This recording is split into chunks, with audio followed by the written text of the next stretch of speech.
جمہوریت نظام کفر ہے، اسے اختیار کرنا، اسے نافذ کرنا اور اس کی طرف دعوت دینا حرام ہے۔ بسم اللہ الرحمن الرحیم۔ یا ایہا الذین آمنوا اطیعوا اللہ واطیعوا الرسول واولی الامر منکم فإن تنازعتم فی شیء فردوه الی اللہ والرسول ان کنتم تؤمنون باللہ والیوم الآخر ذلک خیر واحسن تأویلا۔ ألم تر إلى الذين يزعمون أنهم آمنوا بما أنزل إليك وما أنزل من قبلك يريدون أن يتحاكموا إلى الطاغوت وقد أمروا أن يكفروا به ويريد الشيطان أن يضلهم ضلالا بعيدا وإذا قيل لهم تعالوا إلى ما أنزل الله وإلى الرسول رأيت المنافقين يصدون عنك صدودا۔ سورہ نساء آیت نمبر 59، 60، 61۔ اے ایمان والو، اللہ اور رسول کی اطاعت کرو اور اپنے میں سے اولی الامر کی بھی۔ اگر کسی معاملے میں تم آپس میں تنازع کرو تو اسے اللہ اور رسول کی طرف لوٹا دو اگر تم اللہ اور آخرت کے دن پر ایمان رکھتے ہو۔ یہ بات اچھی ہے اور اس کا انجام بہت بہتر ہے۔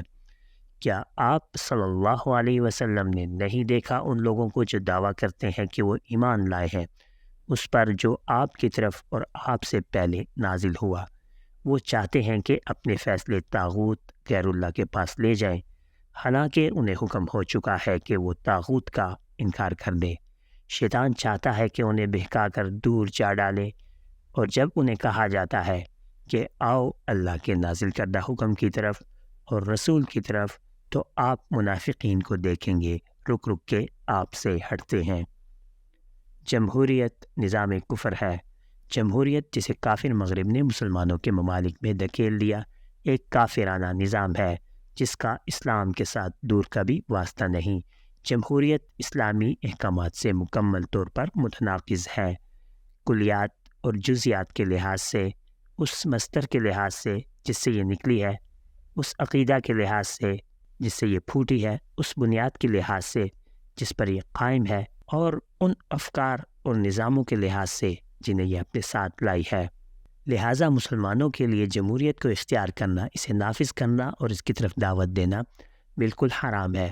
جمہوریت ایک ایسا نظام حکومت ہے جسے انسانوں نے اس لیے بنایا تاکہ وہ ظالم حکمرانوں سے نجات حاصل کر سکیں اور دین کے نام پر لوگوں کو محکوم بنانے کے عمل سے چھٹکارا پا سکیں۔ چنانچہ یہ ایک ایسا نظام ہے جس کا منبع خود انسان ہے اور وحی یا دین کے ساتھ اس کا کوئی تعلق نہیں۔ اس کی ابتدا کی بنیاد یہ ہے کہ یورپ میں حکمران یہ گمان کرتے تھے کہ حکمران زمین پر اللہ کا وکیل ہوتا ہے، سو وہ اللہ کے دیے ہوئے اختیار کے ذریعے انسانوں پر حکومت کرتا ہے۔ یہ گمان بھی کرتے تھے کہ اللہ ہی نے حکمران کو قانون سازی اور اس کے نفاذ کا اختیار دیا ہے، یعنی انہیں اپنے ہی بنائے ہوئے قانون کے ذریعے انسانوں پر حکومت کرنے کا اختیار حاصل ہے۔ چونکہ وہ اپنی قوت کو اللہ سے حاصل کردہ تصور کرتے تھے، نہ کہ لوگوں سے، اس لیے وہ انسانوں پر ظلم کیا کرتے تھے، اور اپنے اس غلط گمان کی وجہ سے وہ لوگوں کو ایسے محکوم بناتے تھے جیسے ایک آقا اپنے غلام کو بناتا ہے۔ اسی وجہ سے حکمرانوں اور عوام الناس کے درمیان ایک کشمکش شروع ہو گئی۔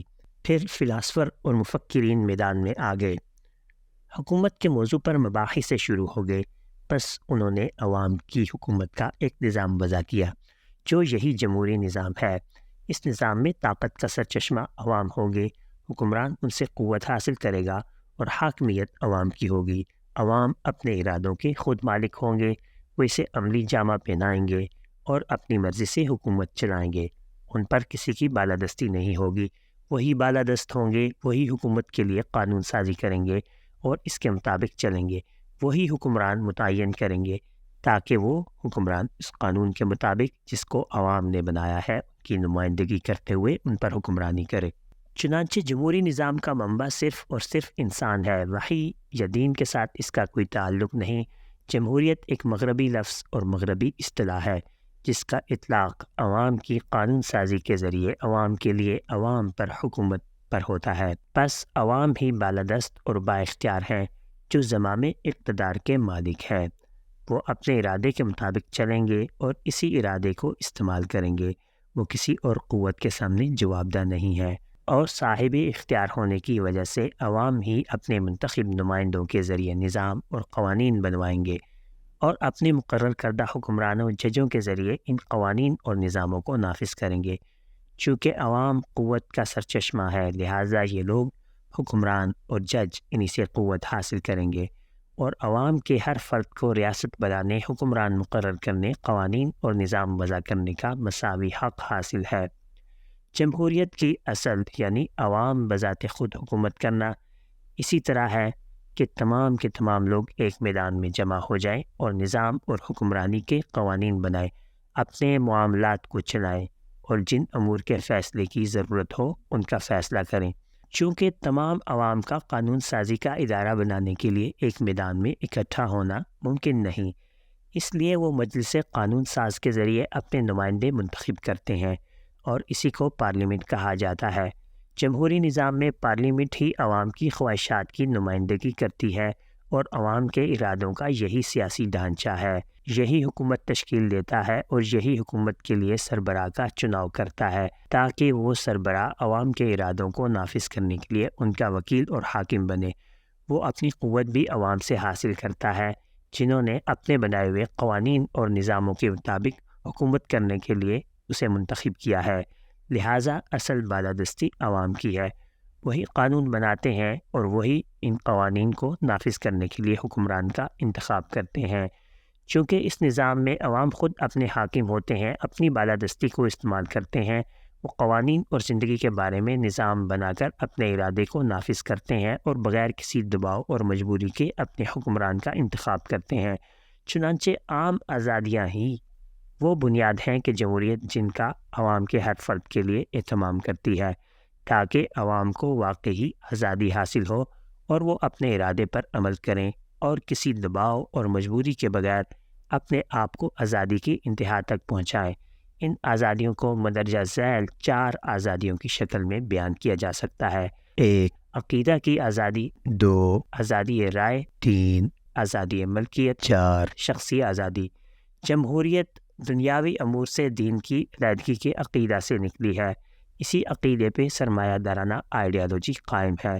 یہی درمیان حل یہ سمجھوتے حل وسط کا عقیدہ ہے جس نے یورپ و روس کے بادشاہوں، فلاسفر اور مفکرین کے درمیان کشمکش کے نتیجے میں جنم لیا، کیونکہ بادشاہ عوام کو غلام بنانے، ان پر ظلم کرنے، ان کا خون چوسنے کے لیے دین کو اس کا ذریعہ بناتے تھے، اس گمان کی بنا پر کہ وہ زمین پر اللہ کے وکیل ہیں، اور اس مقصد کے لیے دیندار لوگوں کو اپنا اعلی کار بناتے تھے۔ چنانچہ ان کے اور عوام کے درمیان ایک خوفناک کشمکش برپا ہوئی۔ اسی دوران فلاسفر اور مفکرین میدان میں کود پڑے۔ ان میں سے کچھ نے تو دین کے وجود کا سرے سے ہی انکار کر دیا، اور بعض لوگوں نے دین کا اعتراف تو کیا لیکن زندگی سے علیحدگی، پھر اس کے نتیجے میں دین کی مملکت سے علیحدگی کا نعرہ لگایا۔ یہ کشمکش درمیانی حل وسط کی فکر پر منتج ہوئی، یعنی دنیاوی امور سے دین کی جدائی کی فکر پر، اور اس کے نتیجے میں لازمی طور پر دین ریاست سے بھی جدا ہو گیا۔ یہی فکر وہ عقیدہ ہے جس پر سرمایہ دارانہ آئیڈیالوجی قائم ہے، اور یہی اس آئیڈیالوجی کا فکری اصول ہے جس پر اس کے تمام افکار استوار ہیں، اور یہ عقیدہ ہی سرمایہ دارانہ آئیڈیالوجی کی فکری سمت اور زندگی کے بارے میں نقطۂ نظر کی اساس ہے، اور اسی بنیاد پر یہ آئیڈیالوجی زندگی کے تمام مسائل کو حل کرتی ہے۔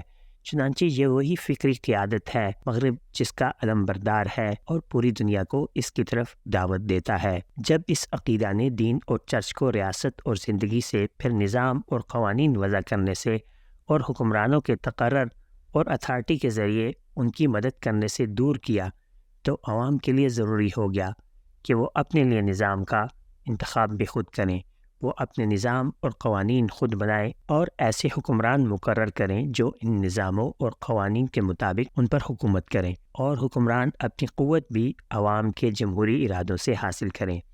یہاں سے جمہوری نظام کی ابتدا ہوتی ہے۔ پس دین کے دنیاوی امور سے علیحدہ ہونے کی فکر ہی وہ عقیدہ ہے جس سے جمہوریت پیدا ہوئی، اور یہی اس کا فکری قاعدہ ہے جو جمہوریت کے تمام افکار کی بنیاد ہے۔ جمہوریت ان 2 افکار کی بنیاد پر قائم ہوتی ہے: الف حاکمیت اعلیٰ عوام کی ہے، ب طاقت کا سرچشمہ عوام ہیں۔ یہی وہ دو افکار تھے جنہیں فلاسفر اور مفکرین بادشاہوں اور شہنشاہوں سے رسا کشی کے دوران یورپ میں لے کر آئے تاکہ خدائی حق کے اس نظریے کو ختم کیا جا سکے جو اس وقت یورپ میں چھایا ہوا تھا، اور جس کی وجہ سے بادشاہ سمجھتے تھے کہ عوام پر ان کا خدائی حق ہے، وہی قانون سازی، حکومت اور فیصلوں کے مالک ہیں، وہ ریاست ہیں اور عوام ان کی رعایا ہے، اور قانون سازی میں عوام کا کوئی حق نہیں۔ اسی طرح اقتدار اور فیصلے میں اور نہ کسی اور چیز میں انہیں کوئی حق حاصل ہے، وہ ایسے غلام کی مانند ہے جس کی کوئی رائے یا ارادہ نہیں، بلکہ اس پر اطاعت اور احکامات بجا لانا فرض ہے۔ چنانچہ مذکورہ دو افکار خدائی حق کی فکر کو مکمل طور پر ختم کرنے کے لیے اور قانون سازی اور اختیار کو عوام کے حوالے کرنے کے لیے پیش کیے گئے، کیونکہ عوام ہی بالادست ہیں، وہ بادشاہوں کے غلام نہیں، وہ اپنے وجود کے خود مالک ہیں اور ان پر کوئی آقا نہیں، اس لیے لازمی طور پر وہ اپنے ارادوں کے بھی خود مالک ہیں، وہ اپنے ارادوں کے مطابق چلیں گے، وگرنہ وہ غلام ہی ٹھہریں گے، چونکہ غلام کا معنی ہی یہ ہے کہ وہ دوسروں کے ارادوں پر چلتا ہے، لہٰذا جب وہ اپنے ارادوں کے مطابق نہیں چلیں گے تو پھر وہ غلام ہی رہیں گے۔ بس عوام کو غلامی سے آزاد ہونے کے لیے ضروری ہے کہ انہیں اپنے ارادوں کے مطابق چلنے کا حق حاصل ہو۔ اسی طرح ان کو اپنے پسندیدہ قوانین بنانے اور ناپسندیدہ قوانین کو ختم کرنے کا حق بھی حاصل ہو، اور چونکہ عوام ہی بالادست ہے اور ان کو اپنے بنائے ہوئے قانون نافذ کرنے کا حق حاصل ہے، بس وہ اپنے پسندیدہ حکمران اور ججوں کا انتخاب کریں گے تاکہ وہ اس قانون کو نافذ کریں جسے وہ چاہتے ہیں، لہٰذا عوام ہی طاقت کا سرچشمہ ہے، حکمران ان سے قوت حاصل کرتے ہیں۔ بادشاہوں اور پادریوں کے خلاف انقلاب کی کامیابی اور بادشاہ کے خدائی حق کی فکر کے خاتمے کے بعد دو افکار وضع کیے گئے، بالادستی عوام کی ہے اور عوام ہی قوت کا سرچشمہ اور نفاذ و اجرا کا مظہر ہیں۔ یہ وہ دو بنیادیں ہیں جن پر جمہوریت قائم ہوئی۔ عوام قوت کا سرچشمہ ہونے کی وجہ سے قانون ساز ہے اور وہی قانون کو نافذ کرنے والے ہیں۔ جمہوریت اکثریت کی حکومت کا نام ہے، چنانچہ قانون ساز اداروں کے اراکین عوام کے ووٹوں سے اکثریت کی بنا پر منتخب ہوتے ہیں۔ نظاموں اور قوانین کا بنانا، حکومت کو اعتماد کا ووٹ دینا، ان پر عدم اعتماد کا اظہار، یہ سب کام پارلیمنٹ میں اکثریت کی بنیاد پر ہوتے ہیں۔ دیگر تمام فیصلے بھی جو پارلیمنٹ سے صادر ہوتے ہیں یا سینٹ یا دوسری مجلسوں اور کمیٹیوں میں ہوتے ہیں، اکثریت ہی کی بنیاد پر کیے جاتے ہیں، اور حکمرانوں کا انتخاب براہ راست عوام کے ذریعے یا ان کے نمائندوں کی اکثریت کے ووٹوں سے کیا جاتا ہے۔ اس لیے جمہوریت کی سب سے بڑی نشانی اکثریت ہے۔ جمہوری نظام کے نقطۂ نظر کے مطابق اکثریت کی رائے ہی وہ معیار ہے جو عوام کی رائے کو ظاہر کرتی ہے۔ جمہوریت کے معنی، اس کا مصدر، اس کی ابتدا کی کیفیت اور وہ عقیدہ جس سے یہ نظام وجود میں آیا ہے، اور وہ اساس جس پر اس کی عمارت استوار ہے، اور وہ امور جن کا ہونا اس کے نفاذ کے لیے ضروری ہے، ان کے متعلق یہ ایک مختصر تذکرہ تھا۔ اس مختصر تذکرہ سے درج ذیل باتیں واضح ہوتی ہیں۔ 1. جمہوریت انسانی عقل کی ایجاد ہے اور یہ اللہ کی طرف سے عطا کردہ نہیں، یہ آسمانی وحی پر بھروسہ نہیں کرتی اور نہ ہی ان ادیان کی بنیاد پر پروان چڑھی ہے جنہیں اللہ تعالیٰ نے اپنے رسولوں پر نازل فرمایا۔ 2. یہ دین کی دنیاوی امور سے جدائی اور پھر اس نتیجے میں ریاست سے علیحدگی کے عقیدے سے نکلی ہے۔ 3. یہ دو افکار کی بنیاد پر قائم ہے۔ حاکمیت اعلیٰ عوام کی ہے، اختیارات کا سرچشمہ عوام ہے۔ 4. یہ اکثریت کی حکومت ہے، حکمرانوں اور پارلیمنٹ کے اراکین کا انتخاب ووٹوں کی اکثریت کی بنیاد پر ہوتا ہے اور تمام فیصلے اکثریت کی رائے کی بنا پر کیے جاتے ہیں۔ 5. یہ عام آزادیوں کی بات کرتی ہے جو درج ذیل ہیں: عقیدے کی آزادی، آزادی رائے، ملکیت کی آزادی، شخصی آزادی۔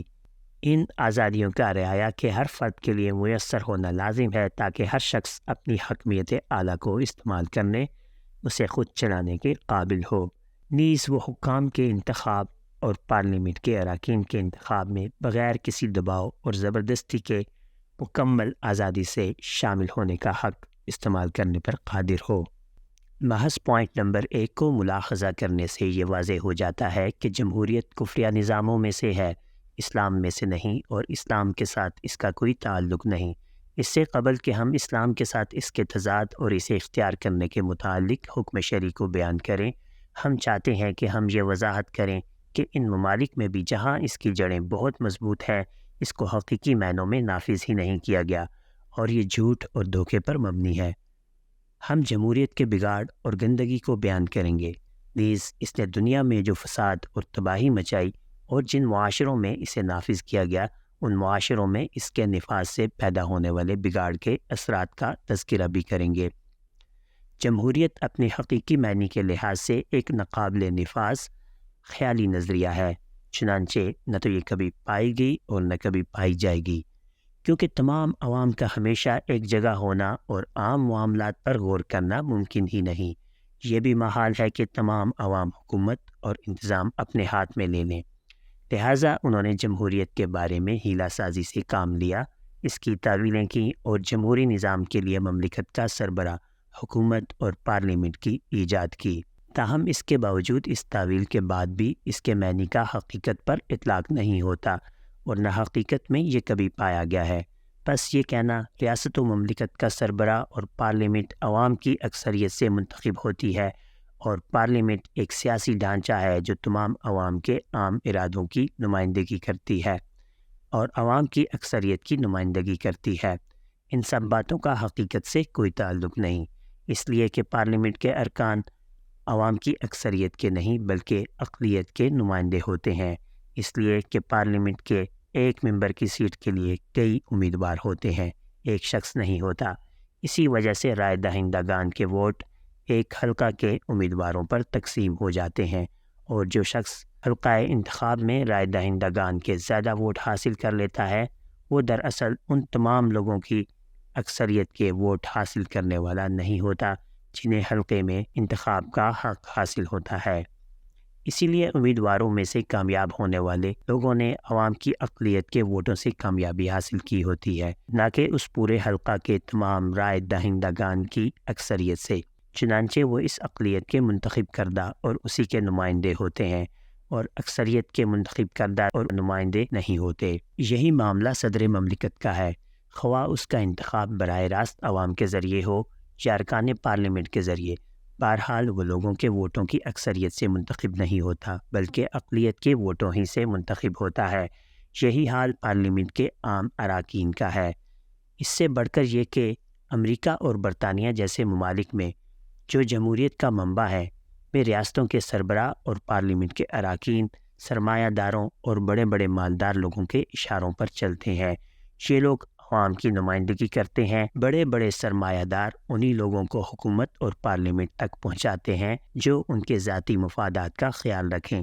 یہی سرمایہ دار صدارتی اور پارلیمانی انتخابات کے اخراجات برداشت کرتے ہیں۔ یہی وجہ ہے کہ مملکت کے سربراہوں اور پارلیمنٹ کے ممبروں پر ان کا تسلط ہوتا ہے۔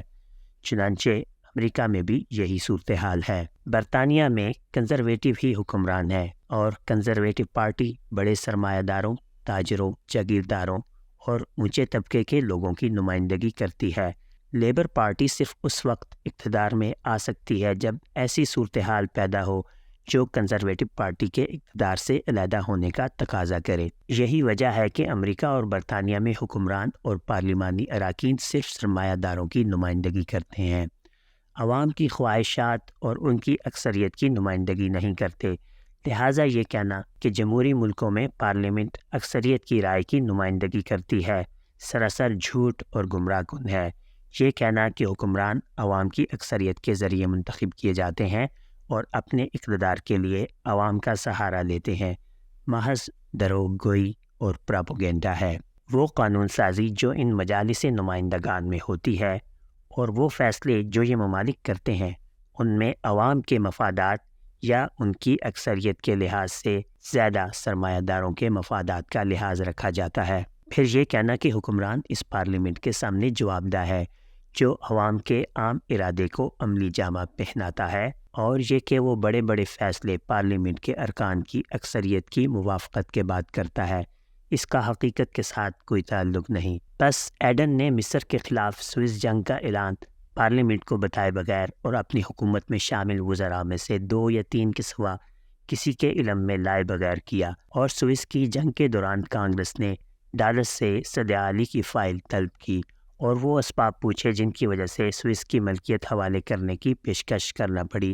تو اس نے فائل کانگریس کے حوالے کرنے سے صاف انکار کر دیا۔ اسی طرح ڈیگال اپنے وزراء کو بتائے بغیر فیصلے کیا کرتا تھا، اور شاہ حسین بھی بڑے اہم اور خطرناک فیصلے وزراء یا پارلیمانی ارکان کو بتائے بغیر کیا کرتا تھا۔ لہٰذا یہ کہنا کہ جمہوری ملکوں میں پارلیمنٹ اکثریت کی رائے کی نمائندگی کرتی ہے اور حکام اکثریت کی رائے سے منتخب ہوتے ہیں اور اکثریت کے بنائے ہوئے قوانین اور ان کی خواہشات کے مطابق حکومت کرتے ہیں، یہ حقیقت اور صورتحال کو جھٹلانا ہے۔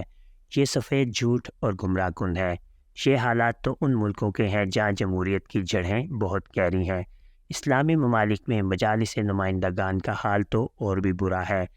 یہ محض برائے نام ہے، کیونکہ عالم اسلام میں کوئی بھی پارلیمنٹ حکمران کی شخصیت میں دخل اندازی یا اسے نظام حکومت کو چیلنج کرنے کی جرت نہیں کرتی۔ مثال کے طور پہ اردنی پارلیمنٹ جو جمہوریت کی واپسی اور آزادیوں کے وسعت کے نام پر عمل میں آئی، نے کبھی جرت نہیں کی کہ شاہ حسین یا اس کے نظام حکومت کا محاسبہ کرے۔ حالانکہ پارلیمنٹ کے تمام ارکان کو معلوم ہے کہ بگاڑ اور اقتصادی زوال کا سبب نظام حکومت کی خرابی اور شاہی خاندان کا مال و دولت لوٹنا ہے۔ اس کے باوجود کسی رکن نے اس کی جرت نہیں کی۔ انہوں نے صرف زید رفاعی اور بعض وزراء پر اعتراض کیا، حالانکہ انہیں معلوم ہے زید رفاعی اور وزراء کی حیثیت چھوٹے ملازمین کی سی ہے۔ وہ بادشاہ کی اجازت کے بغیر اور علم کے بغیر معمولی تصرف بھی نہیں کر سکتے۔ یہ بات ایک پہلو سے ہے، جبکہ دوسرا پہلو یہ بھی ہے کہ عام قوانین کو پلان کے طور پر خود حکومت ہی جاری کرتی ہے، پھر انہیں پارلیمنٹ کی طرف بھیج دیتی ہے۔ وہاں خصوصی کمیٹیاں ان کا جائزہ لیتی ہیں اور ان کے بارے میں اپنی رائے دیتی ہیں۔ اس کے بعد ارکان پارلیمنٹ ان کی منظوری دیتے ہیں، جبکہ ان میں سے بہت سے اراکین ان قوانین کی حقیقت کے بارے میں کچھ نہیں جانتے ہوتے، کیونکہ یہ لوگ ان کے بارے میں کوئی خاص معلومات ہی نہیں رکھتے۔ اس لیے یہ کہنا کہ جمہوری ملکوں میں جو قانون سازی ہوتی ہے وہ پارلیمنٹ کرتی ہے اور وہ عوام کے عام ارادوں کے مطابق ہوتی ہے اور عوام کی بالادستی کی نمائندگی کرتی ہے، حقیقت کے بالکل برعکس ہے۔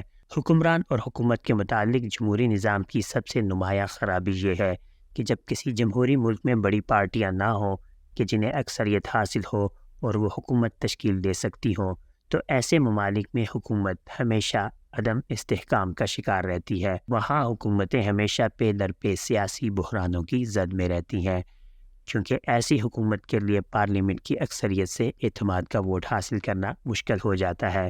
نتیجتاً حکومت کو اقتدار چھوڑنا پڑتا ہے۔ بعض اوقات مہینے گزر جاتے ہیں لیکن مملکت کا سربراہ نئی حکومت کی تشکیل نہیں دے پاتا، جس کی وجہ سے ملک میں حکومت معطل رہتی ہے۔ اسی طرح کبھی سربراہ مملکت عدم توازن کا شکار پارلیمنٹ کو توڑنے اور نئے انتخابات کروانے پر مجبور ہو جاتا ہے تاکہ نئی حکومت تشکیل دی جا سکے۔ اس طرح مملکت میں غیر یقینی صورتحال پیدا ہوتی ہے اور اس کا نظام ڈان و ڈول اور معطل ہو کر رہ جاتا ہے۔ اس کی مثال اٹلی اور یونان اور ان جیسے دوسرے جمہوری ممالک ہیں جہاں بہت سی پارٹیاں ہیں۔ وہاں کوئی ایسی پارٹی موجود نہیں جو واضح اکثریت حاصل کرے۔ یہی وجہ ہے کہ ان پارٹیوں کے درمیان سودے بازی ہوتی رہتی ہے۔ چھوٹی پارٹیاں ان پارٹیوں سے مل کر حکومت بنا لیتی ہیں جو انہیں حکومت تشکیل دینے میں پیشکش کرتی ہیں۔ چنانچہ یہ چھوٹی پارٹیاں اپنے مفادات کے لیے سخت شرائط سامنے رکھتی ہیں۔ اسی طرح یہ چھوٹی پارٹیاں جو انتہائی کم لوگوں کی نمائندگی کرتی ہیں، بڑی پارٹیوں پر حکومت کرتی ہیں اور ملک کی سیاست اور حکومت کے فیصلوں پر اثر انداز ہوتی ہیں۔ جمہوری نظام کے آزادی کے نظریے نے انسان کو بہت بڑی آزمائش میں ڈال دیا ہے، جو انسانیت کی تباہی کا سامان ہے، جس کی وجہ سے جمہوری ملکوں میں معاشرتی زندگی جانوروں سے بھی بدتر ہو کر رہ گئی ہے۔ ملکیت کی آزادی اور مادی فائدے کو اعمال کا پیمانہ بنانے کی وجہ سے وسیع سرمایہ دارانہ نظام وجود میں آیا۔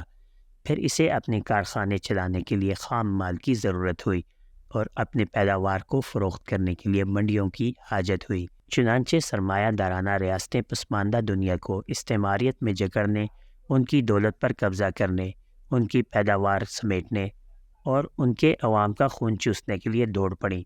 یہ دوڑ انسانی اخلاقی اور روحانی اقدار سے بالکل منافی تھی۔ یہ سرمایہ دارانہ ریاستیں شدت طمع و لالچ سے اپنی پیداوار کو فروخت کرنے اور اپنے دوہرے فائدے والا جنگی ساز و سامان بیچنے کے لیے انسانی اخلاقی اور روحانی اقدار سے بالکل عاری ہو کر انسانوں کی جانوں کا سودا کر کے حرام کمائی میں ایک دوسرے سے بازی لے جانے کے لیے قوموں اور ملکوں میں جنگوں کی آگ بھڑکاتی ہیں۔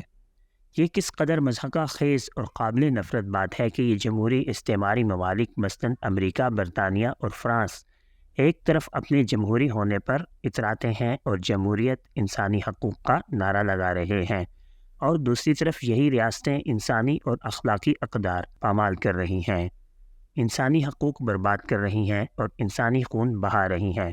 چنانچہ فلسطین، جنوب مشرقی ایشیا، لاطینی امریکہ، سیاہ فام افریقہ، جنوبی افریقہ، عراق، بوسنیا ہرزگونیا اور چیچینیا اس کی مثالیں ہیں، جو ان کے مکروہ چہروں کو بے نقاب کرتی ہیں اور ان کے دجل و فریب کا پول کھولتی ہیں۔ یہ شخصی آزادی کی فکر ہی ہے جس نے جمہوری ملکوں میں معاشروں کو ایک حیوانی معاشرے میں تبدیل کر کے رکھ دیا ہے، بلکہ غلیظ جنسی روش میں وہ حیوانات سے بھی آگے نکل گئے، جیسا کہ اللہ تعالیٰ کا ارشاد ہے، أَرَأَيْتَ مَنِ اتَّخَذَ إِلَٰهَهُ هَوَاهُ أَفَأَنْتَ تَكُونُ عَلَيْهِ وَكِيلًا أَمْ تَحْسَبُ أَنَّ أَكْثَرَهُمْ يَسْمَعُونَ أَوْ يَعْقِلُونَ إِنْ هُمْ إِلَّا كَالْأَنْعَامِ بَلْ هُمْ أَضَلُّ سَبِيلًا۔ کیا تم نے اس شخص کو نہیں دیکھا جس نے اپنی خواہشات کو اپنا معبود بنا لیا؟ کیا تم اس کے کارساز ہوگے؟ کیا تم گمان کرتے ہو کہ ان کی اکثریت سنتی ہے یا سمجھتی ہے؟ وہ تو جانوروں کی طرح ہیں، بلکہ ان سے بھی زیادہ گمراہ ہیں۔ سورہ فرقان آیت نمبر 44۔ ان جمہوری ملکوں کی مجالس نمائندگان کے بنائے گئے قوانین کی وجہ سے ان جمہوری معاشروں میں جنسی آزادی پانی پینے کی طرح عام ہے۔ اس گھٹیا جنسی روش میں ان کے کلیساؤں نے بھی ان کی طرفداری کی ہے۔ ان کے قوانین نے مرد و عورت کے آزادانہ جنسی تعلق کو جائز قرار دیا ہے، اس لیے معاشرے میں مرد و عورت کی جنسی آزادی کی انتہا کو پہنچ چکا ہے۔ جب مرد یا عورت 18 برس کے ہو جاتے ہیں تو مملکت یا والدین انہیں جنسی تعلقات قائم کرنے سے روکنے کی اتھارٹی نہیں رکھتے۔ یہ معاملہ طبی فطری تعلقات کے بارے میں بھی قانون سازی پر ختم نہیں ہوا، بلکہ ہم جنس پرستی کو بھی جائز کرنے کے لیے قانون سازی کی گئی، یہاں تک کہ بعض جمہوری ممالک نے تو دو ہم جنسوں کے درمیان شادی کو بھی جائز قرار دے دیا ہے، یعنی انہوں نے مرد کے ساتھ، عورت کے ساتھ شادی کرنے کو جائز قرار دیا ہے۔ یہی وجہ ہے کہ شاہراہوں، راستوں، پارکوں، گاڑیوں اور بسوں میں نوجوان لڑکے لڑکیاں سر عام بوسو کنار کرتے، معانقہ اور چھیڑ چھاڑ کرتے نظر آتے ہیں، اور یہ ان کے لیے کسی تعجب یا حیرانی کی بات نہیں، کیونکہ ان کی نظر میں یہ طبیعی اور فطرتی چیز ہے۔ اس طرح عورتیں گرمیوں میں پارکوں میں سن بات اس حالت میں لیتی ہیں کہ جس حالت میں ان کی ماں نے انہیں چنا تھا، اور گرمیوں میں عورتوں کا برہنہ ہو کر گھومنا اس معاشرے میں عام بات ہے۔ ان پست جمہوری معاشروں میں غیر فطری ہم جنس پرستی عام ہے، مرد کی مرد کے ساتھ لواطت، عورتوں کا آپس میں بدفعلی اور حیوانات و درندوں سے جنسی خواہشات پوری کرنا عام ہو چکا ہے۔ اسی طرح مردوں اور عورتوں کے ایک ہی جگہ اجتماعی طور پر جنسی خواہشات پوری کرنے، ایک دوسرے سے ایک ہی وقت میں برائی کرنے میں اضافہ ہو چکا ہے، جس کی مثال حیوانوں اور درندوں کے باڑوں میں بھی نہیں ملتی۔ ایک امریکی اخبار نے اعداد و شمار کے متعلق ایک رپورٹ شائع کی، جس میں وہ لکھتا ہے یہاں 25 ملین ہم جنس پرست افراد ایسے ہیں جو ہم جنسوں کے درمیان شادی کے بارے میں قوانین کو تسلیم کیے جانے کا مطالبہ کرتے ہیں اور انہیں ایسے حقوق دینے کا مطالبہ کرتے ہیں جو میاں اور بیوی کو حاصل ہوتے ہیں۔ اسی طرح ایک اخبار نے یہ بھی شائع کیا کہ امریکہ میں 1 ملین اشخاص ایسے ہیں جو اپنی محرمات یعنی ماؤں، بیٹیوں اور بہنوں سے جنسی تعلقات قائم کیے ہوئے ہیں۔ اس حیوانی جنسی روش کے نتیجے میں جنسی امراض کثرت سے پھیلتے ہیں، جن میں سب سے زیادہ تباہ کن ایڈز کی بیماری ہے۔ اسی طرح ہر سال ناجائز بچوں کی ایک بہت بڑی تعداد پیدا ہو رہی ہے، یہاں تک کہ ایک اخبار لکھتا ہے 75% انگریز بچے ناجائز ہیں۔ ان معاشروں میں خاندان کا نظام ٹوٹ پھوٹ کا شکار ہو گیا ہے، باپ بیٹیوں، ماؤں، بھائیوں اور بہنوں کے درمیان رحمت و شفقت ناپید ہے، حتیٰ کہ یہ معمولی بات ہوگی کہ دسیوں بلکہ سینکڑوں بڑی عمر کی عورتیں اور مرد ایسے دکھائی دیتے ہیں جو سڑکوں پر کتوں کو لیے پھرتے ہیں، وہ انہیں لے کر باغیچوں کا رخ کرتے ہیں۔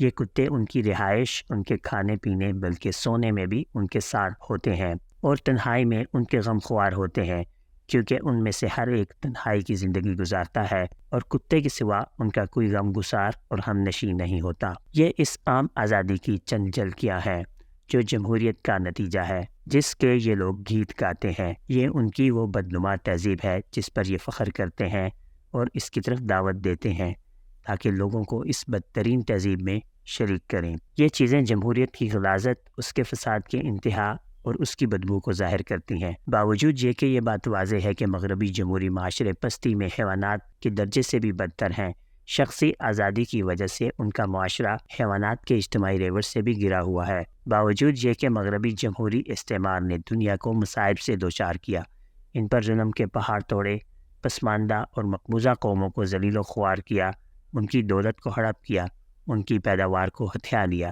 ان کے باشندوں کو کنگال کیا اور ان کے شہروں میں اپنی مصنوعات اور پیداوار کی فروخت کے لیے منڈیاں بنائیں۔ باوجود یہ کہ جمہوریت اپنے حقیقی معنی کے اعتبار سے نافذ ہونے کے قابل ہی نہیں، اور اس کے معنی میں تعویل کے بعد بھی وہ نہ تو حقیقتاً موجود ہے اور نہ نافذ ہوتی ہے۔ باوجود یہ کہ جمہوریت پسندوں کا یہ قول جھوٹا ثابت ہو چکا ہے کہ مجلس نمائندگان پارلیمنٹ عام لوگوں کے ارادوں کی نمائندگی کرتی ہے، اور یہ قول بھی پارلیمنٹ ایک سیاسی ڈھانچہ ہے جو تمام عوام کے عام ارادوں کی نمائندگی کرتی ہے اور عوام کی اکثریت کی نمائندگی کرتی ہے۔ وہاں اراکین کی اکثریت کے ووٹوں کے ذریعے جو قانون سازی ہوتی ہے، اس میں عوام کی اکثریت کی رائے کا اظہار ہوتا ہے۔ بقول ان کے حکام عوام کی اکثریت کے ذریعے منتخب کیے جاتے ہیں اور وہ اپنی قوت بھی عوام سے حاصل کرتے ہیں، حالانکہ یہ سب جھوٹ ہے۔ باوجود یہ کہ جمہوریت کی نمایاں ترین خرابیوں میں سے ایک یہ بھی ہے کہ جب کسی ملک میں پارلیمنٹ میں اکثریت حاصل کرنے والی بڑی جماعتیں نہیں ہوتی تو حکومت اور حکمرانوں سے متعلق بڑے بڑے مسائل پیدا ہوتے ہیں۔ اس سب کے باوجود کافر استعماری مغرب مسلمانوں کے ممالک میں جمہوری افکار کو پھیلانے اور رائج کرنے میں کامیاب ہو گیا۔ یہاں یہ سوال پیدا ہوتا ہے کہ کافر مغرب جمہوریت کے ان کفریہ افکار کو، جن کا اسلامی افکار سے کوئی تعلق نہیں، مسلمانوں کے ممالک میں دھکیلنے میں کیوں کر کامیاب ہوا؟ اس کا جواب یہ ہے، کافر یورپ اسلام اور مسلمانوں کا سخت ترین دشمن ہے، جو اسلام اور مسلمانوں کی دشمنی میں خون کے گھونٹ پیتا ہے۔ اللہ تبارک تعالیٰ نے سچ فرمایا، قد بدت البغضاء من افواہہم وما تخفی صدورہم اکبر، سورہ آل عمران آیت نمبر 118۔ بغض ان کے منہوں سے ابل رہا ہے اور جو وہ سینے میں چھپائے ہوئے ہیں وہ اس سے بھی بہت بڑا ہے۔ جب اسے معلوم ہو گیا کہ مسلمانوں کی قوت کا راز اسلام ہے، کیونکہ اسلام کا ہی عقیدہ اس عظیم قوت کا منبع ہے، تو عالم اسلام کے خلاف مغرب نے ایک زبردست مشنری اور ثقافتی جنگ لڑنے کا خطرناک منصوبہ بنایا، جس کے ذریعے انہوں نے اپنی ثقافت اور اپنے افکار کو مسلمانوں کے اندر داخل کیا۔ جمہوریت اسی سلسلے کی ایک کڑی ہے جس کے ذریعے مغرب نے اپنی ثقافت اور زندگی کے بارے میں اپنی نقطۂ نظر کی طرف مسلمانوں کو دعوت دی اور کہا کہ وہ جمہوریت کو اپنی فکر کی بنیاد اور زندگی کے بارے میں اپنا نقطۂ نظر بنائے۔ اسی طرح وہ مسلمانوں کو اسلام سے متنفر اور اسلام سے دور اور اس کے احکام کے نفاذ سے روکنا چاہتے تھے تاکہ اسلامی ریاست یعنی خلافت کو ختم کرنا ان کے لیے آسان ہو جائے اور نتیجتاً وہ اسلام کو زندگی، ریاست اور معاشرے میں لاگو ہونے سے روک سکیں اور یوں مسلمان ان کے کفریہ افکار، نظام اور قوانین کو اختیار کر لیں، اسلام کی بجائے ان کو نافذ کریں اور اسلام سے دور ہو جائیں۔ اسی طرح کافروں کو مسلمانوں پر غلبہ حاصل ہو۔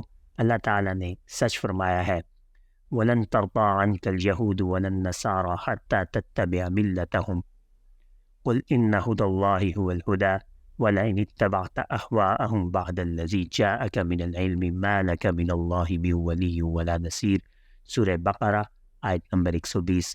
اور یہود و نصارہ ہرگز آپ سے راضی نہیں ہوں گے یہاں تک کہ آپ ان کی ملت دین کی پیروی نہ کریں۔ آپ کہہ دیجئے اللہ کی ہدایت ہی حقیقی ہدایت ہے، اور اگر آپ صلی اللہ علیہ وسلم نے ان کی پیروی کی اس کے بعد کہ آپ کے پاس علم آ چکا ہے، تو پھر اللہ کی طرف سے آپ کا کوئی مددگار اور دوست نہیں ہوگا۔ یہ مشنری اور ثقافتی جنگ اس وقت شدت اختیار کر گئی جب 19ویں صدی کے آخر کے نصف میں خلافت عثمانیہ اپنے آخری ایام میں تھی۔ مسلمان فکری، علمی اور سیاسی انحطاط کا شکار ہو چکے تھے۔ یورپ میں فکری اور صنعتی انقلاب، علمی انکشافات اور ایجادات کے ذریعے ہونے والی تیز رفتار ترقی کے نتیجے میں طاقت کا توازن یورپی ریاستوں کے حق میں ہو چکا تھا، جبکہ عثمانی ریاست جامد ہو کر رہ گئی اور روز بروز کمزور ہونے لگی۔ اس کی وجہ سے مغربی ثقافت، مغربی افکار، مغربی تہذیب اور مغربی نظاموں کو مسلمانوں کے علاقوں میں داخلے کا موقع مل گیا۔ مغربی ممالک نے اس مشنری اور ثقافتی جنگ میں ایسا خطرناک اسلوب اختیار کیا جس سے اسلام بے وقت ہو گیا۔ اس کے احکامات کے بارے میں مسلمانوں میں تشویش اور شکوک و شبہات پیدا ہو گئے۔ مسلمانوں کو یہ تاثر دیا گیا کہ اسلام ہی ان کی پسماندگی اور انحطاط کا سبب ہے، جبکہ مغرب کی ترقی کا راز اس کی تہذیب، اس کے افکار اور اس کا جمہوری نظام ہے۔ ان قوانین اور نظاموں کی وجہ سے ہی وہ ترقی کے بام عروج پر پہنچ رہے ہیں۔ ساتھ ساتھ یہ تاثر بھی دیا گیا کہ مغربی تہذیب اسلامی تہذیب سے متصادم نہیں، بلکہ دراصل اسلامی تہذیب سے ہی ماخوذ ہے۔ اس کے نظام اور قوانین اسلامی احکامات کے خلاف نہیں۔ انہوں نے ان جمہوری افکار اور جمہوری نظام پر اسلام کا رنگ چڑھا دیا اور یہ کہا کہ یہ اسلام کے مخالف یا اسلام کے متصادم نہیں، بلکہ یہ تو اسلام ہی میں سے ہیں، کیونکہ یہ بیاعینی ہی شورا ہے اور یہی امر بالمعروف اور نہی عن المنکر اور حکام کا محاسبہ ہے۔ چنانچہ اس بات نے مسلمانوں کو بہت متاثر کیا، یہاں تک کہ مغربی افکار اور مغربی تہذیب مسلمانوں کے اندر سرایت کر گئی۔ خلافت عثمانیہ کے آخری ایام میں مسلمانوں نے ان کے بعض قوانین اور نظاموں کو اپنا لیا، اور خلافت عثمانیہ کے انہدام کے بعد تو بیشتر قوانین اور نظاموں کو اختیار کر لیا گیا۔ مغربی ثقافت نے تعلیم یافتہ طبقہ، سیاستدانوں، حتیٰ کہ اسلامی ثقافت اور اسلامی دعوت کے علمبرداروں کو بھی متاثر کیا، اور عام مسلمان بھی اس سے متاثر ہوئے بغیر نہ رہ سکے۔ تعلیم یافتہ طبقے کے بیشتر افراد اس مغربی ثقافت سے متاثر ہوئے، جس کی وجہ یہ تھی کہ انہوں نے مغرب میں یا اسلامی ممالک میں تعلیم حاصل کی تھی، کیونکہ پہلی جنگ عظیم کے بعد اسلامی ممالک میں بھی تعلیم کی بنیاد مغربی فلسفے اور زندگی کے بارے میں مغربی نقطۂ نظر پر رکھی گئی تھی۔ یہی وجہ ہے کہ تعلیم یافتہ طبقے کے اکثر افراد مغربی تہذیب کے دلدار اور اس کے عاشق ہو گئے، اور مغرب کی اسی وجہ سے تعظیم کرنے لگے کہ اس نے یہ تہذیب پیش کی ہے۔ وہ اسلامی تہذیب اور ان اسلامی احکامات کو ناپسند کرنے لگے جو مغربی تہذیب اور مغربی قوانین سے متصادم تھے۔ وہ اسلام سے کافروں جیسا بغض رکھنے لگے اور اسلام، اسلامی ثقافت اور اسلامی احکامات سے عداوت کا برملا اظہار کرنے لگے۔ وہ مغرب اور اس کی تہذیب، اس کے افکار اور اس کے نظاموں کے داعی اور اس کے اعلی کار بن گئے، اور اس طرح اسلام، اسلامی تہذیب اور اسلامی احکامات و قوانین پر حملہ اور اسلام کی شان میں گستاخی کرنے لگے۔ جہاں تک سیاستدانوں کا تعلق ہے، وہ مغرب اور مغربی نظام کے وفادار بن گئے، اور انہوں نے اپنے آپ کو مغرب سے وابستہ کر دیا اور مغرب ہی کو اپنا قبلہ بنا لیا، اور اسی سے مدد مانگنے لگے، اسی پر بھروسہ کرنے لگے، اور مغربی قوانین اور مغربی نظام کے محافظ بن گئے۔ وہ مغربی مفادات کی حفاظت اور ان کی سازشوں کو عملی جامہ پہنانے کے لیے ان کے فرما بردار خادم بن گئے۔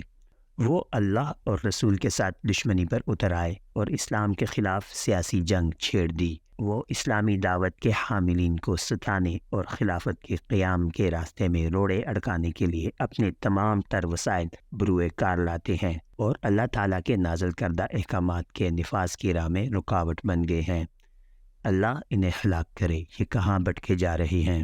جہاں تک اسلامی ثقافت کے علمبرداروں کا تعلق ہے تو انہوں نے اسلام اور احکام شرعی کی حقیقت کو نہیں سمجھا، اور نہ ہی وہ مغربی تہذیب، اس کے افکار اور اس کے نظاموں کا اسلامی عقیدہ، اسلام کے احکامات، اسلام کی تہذیب اور نقطۂ نظر کے ساتھ تصادم کا اندازہ کر سکے۔ اس کا سبب اسلام اور اس کے احکام شریعت اور معاشرے میں اس کے نفاذ کی اہمیت اور ضرورت کو نہ سمجھنا ہے۔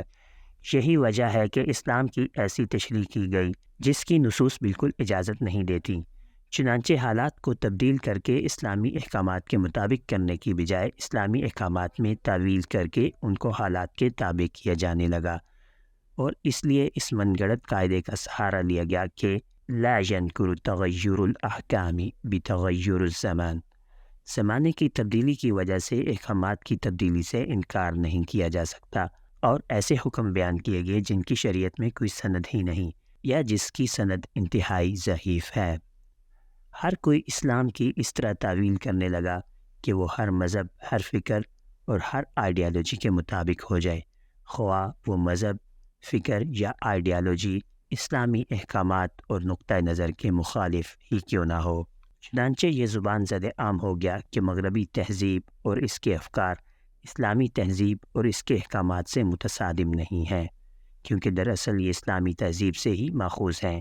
یہ بھی کہا جانے لگا کہ جمہوری حکومتی نظام اور سرمایہ دارانہ اقتصادی نظام اسلامی احکامات کے خلاف نہیں، حالانکہ یہ دونوں اپنی حقیقت کے لحاظ سے کفر ہیں۔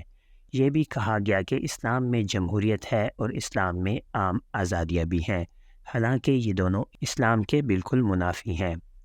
یہی وجہ ہے کہ مسلمان شش و پنج میں مبتلا ہو گئے کہ کس چیز کو اختیار کرنا جائز ہے اور کس کو نہیں۔ مثلاً علم طب، انجینئرنگ، کیمسٹری، زراعت اور صنعت کے علوم، مواصلات، ذرائع نقل و حمل وغیرہ یہ سب مباحات ہیں۔ جب تک یہ اسلام کے حکم کے مخالف نہ ہوں انہیں اختیار کیا جا سکتا ہے۔ جس چیز کو اختیار کرنا جائز نہیں وہ عقائد اور احکام شریعہ سے متعلقہ چیزیں ہیں، کیونکہ اس معاملے میں جو چیز رسول صلی اللہ علیہ وسلم لے کر آئے ہیں، یعنی کتاب اللہ، سنت رسول، اور جس چیز کی طرف کتاب اللہ اور سنت رسول اشارہ کرتی ہیں، یعنی اجماع صحابہ اور قیاس کے علاوہ کسی چیز کو اختیار کرنا جائز نہیں۔ یوں مغربی کافر کو اپنی تہذیب، اپنا نقطۂ نظر، اپنے جمہوری نظام کے افکار، اقتصادی نظام کے افکار اور عام آزادی کے افکار مسلمانوں کے علاقے میں دھکیل دینے کا موقع مل گیا۔ اس سے قبل کہ ہم اسلام کے ساتھ جمہوریت کے تناقض کو بیان کریں، ہم چاہیں گے کہ ہم اس موضوع پر بات کریں کہ شرعی نصوص یعنی قرآن و سنت اور احکام شرع کے مطابق دیگر اقوام کی کس کس چیز کو اپنانا مسلمانوں کے لیے جائز ہے اور کون سی چیز اپنانا مسلمانوں کے لیے حرام ہے۔ اس بارے میں ہم یہ کہتے ہیں: ایک، انسان کے تمام افعال اور انسانی افعال سے متعلقہ تمام اشیاء میں بنیادی چیز رسول اللہ صلی اللہ علیہ وسلم کا اتباع اور آپ صلی اللہ علیہ وسلم کے پیغمبرانہ احکامات پر عمل درآمد ہے، کیونکہ احکام کے متعلق عمومی آیات اس بات کی طرف اشارہ کرتی ہے کہ ہر عمل میں شرع کی طرف رجوع کرنا واجب ہے۔ ارشاد ہے: وَمَا آتَاكُمُ الرَّسُولُ فَخُذُوهُ وَمَا نَهَاكُمْ عَنْهُ فَانْتَهُوا وَمَا آتَاكُمُ الرَّسُولُ فَخُذُوهُ وَمَا نَهَاكُمْ عَنْهُ فَانْتَهُوا، اور رسول تمہیں جس چیز کا حکم دے اسے اختیار کر لو اور جس چیز سے منع کر دیں اس سے رک جاؤ۔ سورہ حشر آیت نمبر 7۔ اور فرمایا: فَلَا وَرَبِّكَ لَا يُؤْمِنُونَ حَتَّى يُحَكِّمُوكَ فِي مَا شَجَرَ بَيْنَهُمْ، سورہ نساء آیت نمبر 65۔ اے محمد صلی اللہ علیہ وسلم، آپ کے رب کی قسم، یہ اس وقت تک مومن نہیں ہو سکتے جب تک کہ یہ آپ کو اپنے تمام تر اختلافات میں فیصلہ کرنے والا نہ بنا لیں۔ اور فرمایا: وَمَا اخْتَلَفْتُمْ فِيهِ مِنْ شَيْءٍ فَحُكْمُهُ إِلَى اللَّهِ، سورہ شورى آیت نمبر 10۔ اور کسی بھی چیز میں تم اختلاف کرو تو اس کا فیصلہ اللہ کی طرف لوٹا دو۔ مزید فرمایا: فَإِن تَنَازَعْتُمْ فِي شَيْءٍ فَرُدُّوهُ إِلَى اللَّهِ وَالرَّسُولِ، سورہ نساء آیت نمبر 59۔ اگر تم کسی معاملے میں تنازع کرو تو اسے اللہ اور رسول کی طرف لوٹا دو۔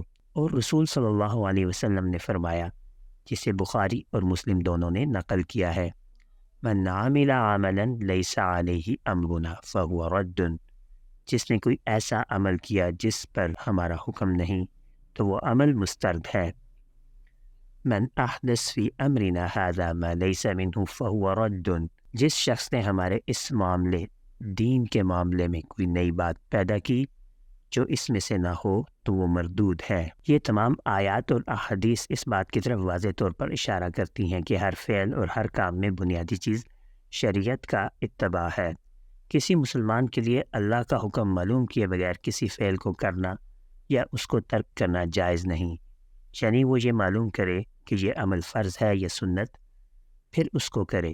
اس طرح یہ معلوم کرے کہ یہ عمل حرام ہے یا مکروہ، پھر نتیجتاً اسے ترک کرے، یا آیا یہ عمل مباح ہے جس میں اسے اختیار ہے خواہ وہ اس عمل کو سر انجام دے یا پھر چھوڑ دے۔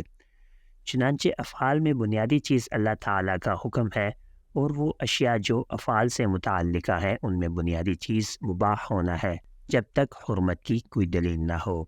اس کی وجہ یہ ہے کہ قرآن و سنت نے تمام اشیاء میں مباح ہونے کو اصل قرار دیا، اور تمام نصوص عمومی ہیں جو تمام اشیاء کا احاطہ کرتی ہیں۔ ارشاد ہے: أَلَمْ تَرَوْا أَنَّ اللَّهَ سَخَّرَ لَكُم مَّا فِي السَّمَاوَاتِ وَمَا فِي الْأَرْضِ، سورہ لقمان آیت نمبر 20۔ کیا تم نے نہیں سوچا کہ اللہ تعالیٰ نے جو کچھ آسمانوں میں ہے اور جو کچھ زمینوں میں ہے اسے تمہارے لیے مسخر کر دیا؟ اور مسخر کا مطلب یہ ہے کہ جو کچھ آسمانوں اور زمینوں میں ہے اسے تمہارے لیے مباح کر دیا۔ مزید ارشاد ہے هو الذی خلق لکم ما فی الارض جمیعا، سورہ بقرہ آیت نمبر 38۔ اور اللہ ہی وہ ذات ہے جس نے زمین کی ہر چیز کو تمہارے لیے پیدا کیا۔ یا ایہا الناس کلوا مما فی الارض حلالا طیبا، سورہ بقرہ آیت نمبر 168۔ اے لوگو، زمین میں جو حلال اور پاکیزہ چیزیں ہیں ان میں سے کھاؤ۔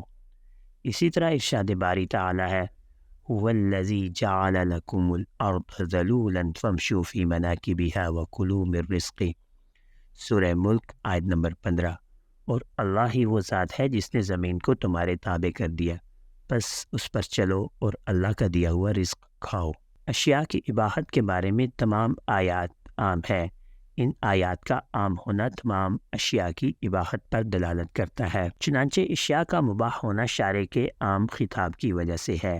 اس لیے کسی چیز کی حرمت کے لیے ایسی نص کی ضرورت ہے جو اس عام میں تخصیص پیدا کرے اور اس عام اباحت سے بعض اشیاء کے مستثنیٰ ہونے کی طرف اشارہ کرے، جیسا کہ ارشاد ہے حرمت علیکم المیتۃ والدم ولحم الخنزیر وما اہل لغیر اللہ بہ والمنخنقۃ والموقوذۃ والمتردیۃ والنطیحۃ وما اکل السبع الا ما ذکیتم وما ذبح علی النصب۔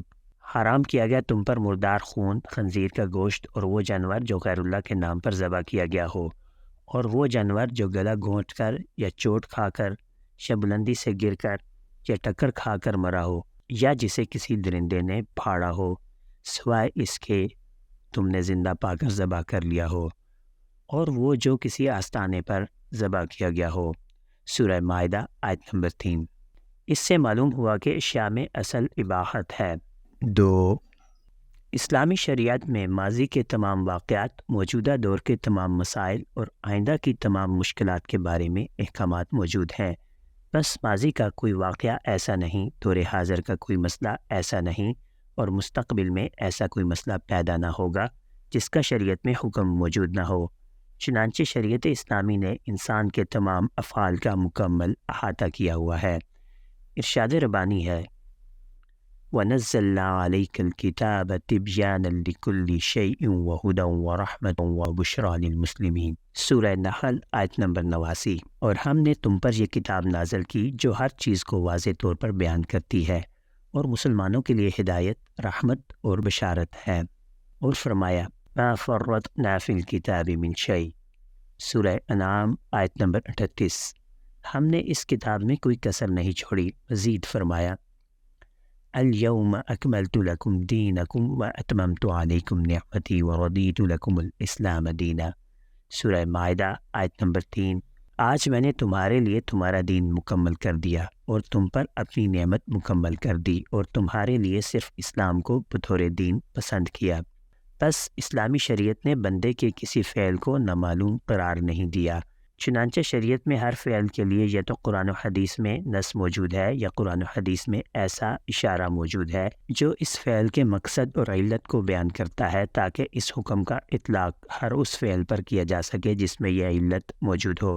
شرعاً یہ ممکن نہیں انسان کے کسی فعل کے لیے کوئی دلیل موجود نہ ہو یا کم از کم ایسا اشارہ موجود نہ ہو جو اس فعل کے حکم پر دلالت کرے، کیونکہ اللہ تعالیٰ کا یہ ارشاد عام ہے تبیانا لکل شیء، ہر چیز کو صاف صاف بیان کرنے والی۔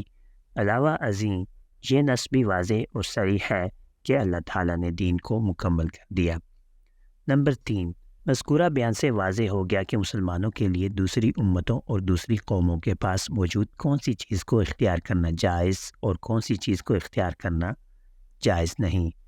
بس سائنس، صنعت اور ایجاد وغیرہ سے متعلقہ افکار اور سائنسی ترقی کے نتیجے میں جنم لینے والی تمدنی اشیاء اور صنعت کو اپنانا اس وقت تک جائز ہے جب تک یہ کسی اسلامی حکم کے مخالف نہ ہو۔ جب کسی شرعی حکم کی مخالفت لازم آئے تب انہیں اختیار کرنا حرام ہوگا۔ اس کی وجہ یہ ہے کہ سائنس، صنعت اور ایجاد سے متعلقہ افکار، ان تمام تمدنی شکلوں کا تعلق عقیدے کے ساتھ نہیں اور نہ ان کا تعلق شرعی احکامات کے ساتھ ہے جو انسانی زندگی کی ہر مشکل کو حل کرتے ہیں، بلکہ ان کا تعلق ان مباح اشیاء سے ہے جن سے انسان فائدہ اٹھا سکتا ہے۔ اس کی دلیل وہ تمام عام آیات ہیں جو نفع اٹھانے کے لیے کائنات میں موجود تمام اشیاء کے انسان کے لیے مباح ہونے کے بارے میں وارد ہوئی ہیں۔ مسلم نے روایت کیا ہے کہ نبی صلی اللہ علیہ وسلم نے فرمایا، انما انا بشر مثلکم اذا امرتکم بشیء من امر دینکم فخذوه به واذا امرتکم بشیء من امور دنیاکم فانما انا بشر۔ یقیناً میں بھی تمہارے جیسا ایک انسان ہوں، اور میں تمہارے دین کے بارے میں تمہیں کوئی حکم دوں اسے پکڑ لو، اس پر عمل کرو، اور اگر میں تمہارے دنیاوی معاملات کے بارے میں کوئی رائے دوں تو جان لو میں تمہارے جیسا ہی ایک انسان ہوں۔ مراد یہ ہے کہ اس حکم کو اختیار کرنا لازمی نہیں، جیسا کہ کھجوروں کے درختوں کو نر کھجور کا پیوند دینے کی حدیث میں ہے، انتم ادری بشؤون دنیاکم، تم اپنے دنیاوی معاملات کو زیادہ بہتر طریقے سے سمجھتے ہو۔ علاوہ ازیں رسول اللہ صلی اللہ علیہ وسلم نے چند صحابہ کو ہتھیاروں کی صنعت سیکھنے کے لیے یمن کی طرف بھی بھیجا تھا۔ مختصر یہ چیز کہ جس کا تعلق عقائد اور احکامات سے نہ ہو تو اس وقت تک اسے اپنانا جائز ہے جب تک وہ شرعی حکم کے خلاف نہ ہو اور اس کی حرمت پر کوئی شرعی دلیل موجود نہ ہو۔ اس اصول کی بنیاد پر تمام سائنسی علوم مثلاً طب، انجینئرنگ، ریاضی، فلکیات، کیمسٹری، فزکس، زراعت، صنعت، مواصلات، بحری علوم، جغرافیہ اور اقتصادیات سے متعلقہ وہ علم جو پیداوار کی بہتری اور اس کی ترقی کے بارے میں بحث کرے، ان سب کو لینا جائز ہے، کیونکہ یہ علم عالمی چیز ہے، اس کا اسلام، سرمایہ داری یا کمیونزم سے کوئی تعلق نہیں، لہٰذا انہیں اپنانا اس وقت تک جائز ہے جب تک یہ اسلامی حکم کے خلاف نہ ہوں۔ بس اس اصول کی بنیاد پر ڈارون کے نظریہ ارتقاء کو اختیار کرنا جائز نہیں، جس میں وہ کہتا ہے انسان اصل میں بندر ہے، کیونکہ اللہ تعالیٰ کا ارشاد ہے، خلق الانسان من صلصال کالفخار، سورہ رحمان آیت نمبر 14۔ اللہ تعالیٰ نے انسان کو ٹھیکری جیسے سوکھے سڑے گارے سے بنایا، اور فرمایا، سورہ سجدہ آیت نمبر 7-8، اور انسان کی تخلیق کی ابتدا مٹی سے کی، پھر اس کی نسل کو حقیر پانی سے پیدا کیا۔ مزید فرمایا، وَمِنْ آیَاتِهِ أَنْ خَلَقَكُم مِّن تُرَابٍ، سورہ روم آیت نمبر 20، اور اس کی نشانیوں میں سے ہے کہ اس نے تمہیں مٹی سے پیدا کیا۔ جس طرح ان علوم کو اختیار کرنا جائز ہے، اسی طرح ان سے پیدا ہونے والی مصنوعات، سامان آلات اور تمدنی اشیاء کو لینا بھی جائز ہے۔ چنانچہ سوائے مجسمہ سازی، شراب اور سلیب سازی کے کارخانوں کے ہر قسم کے کارخانوں اور ان کی صنعت کو لینا، بنانا اور خریدنا جائز ہے، خواہ یہ صنعتیں فوجی یا غیر فوجی، خواہ یہ مصنوعات بھاری ہوں جیسے ٹینک، ہتھیارے، راکٹ، مصنوعی سیارے، ایٹم بم، ہائیڈروجن بم، الیکٹرانک بم، کیمیائی ہتھیار، ٹرک، ریل گاڑیاں، بحری جہاز، یا یہ مصنوعات ہلکی نوعیت کی ہوں، مثلاً روزمرہ استعمال کی اشیاء، ہلکے ہتھیار، لیبارٹری کے آلات، طبی آلات، زرعی آلات، فرنیچر، قالین اور دوسری عام استعمال کی اشیاء وغیرہ، ان تمام چیزوں کو لینا جائز ہے، کیونکہ یہ ان اشیاء میں سے ہے جن کی اباحت کے متعلق عام دلیل موجود ہے، چنانچہ ان کا لینا بھی شرعی حکم کو اختیار کرنا اور رسول اللہ صلی اللہ علیہ وسلم کی شریعت کی اتباع کرنا ہے، کیونکہ مباح بھی دوسرے احکام شرعی یعنی فرض، مندوب، حرام اور مکروہ کی طرح ایک حکم ہے۔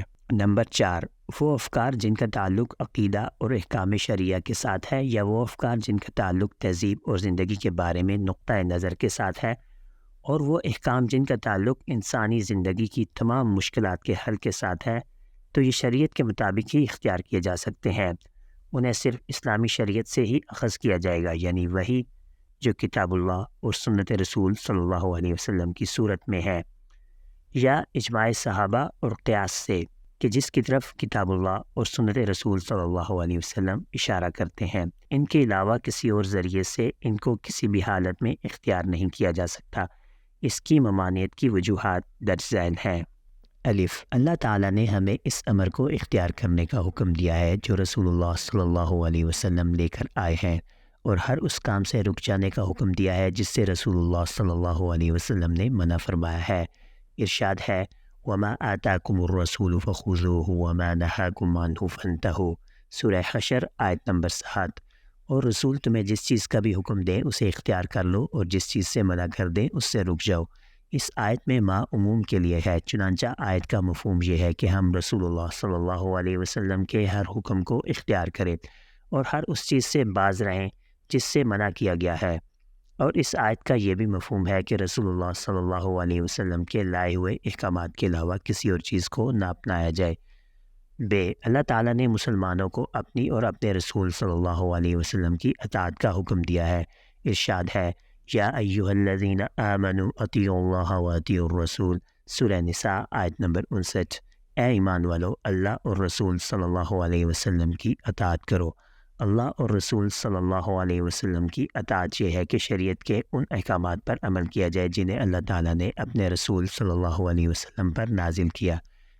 اللہ تعالیٰ نے مسلمانوں کو اللہ اور رسول صلی اللہ علیہ وسلم کے فیصلے کا التزام کرنے اور تنازع کی صورت میں اللہ اور رسول صلی اللہ علیہ وسلم کے حکم کی طرف رجوع کا حکم دیا ہے۔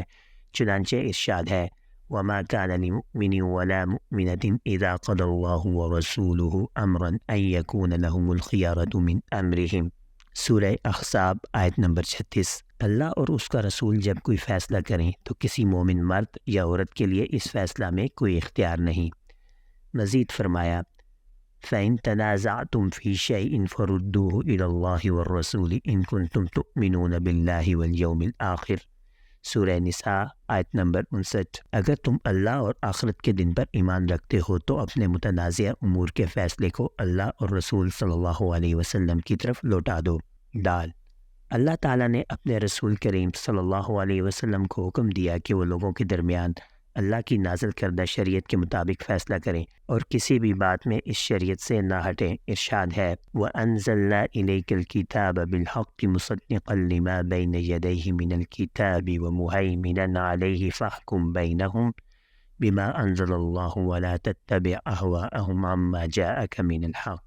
اور ہم نے آپ صلی اللہ علیہ وسلم کی طرف یہ کتاب نازل کی جو حق ہے اور پہلی کتابوں کی تصدیق کرنے والی ہے، اور ان کتابوں پر غلبہ پانے والی ان کو منسوخ کرنے والی ہے۔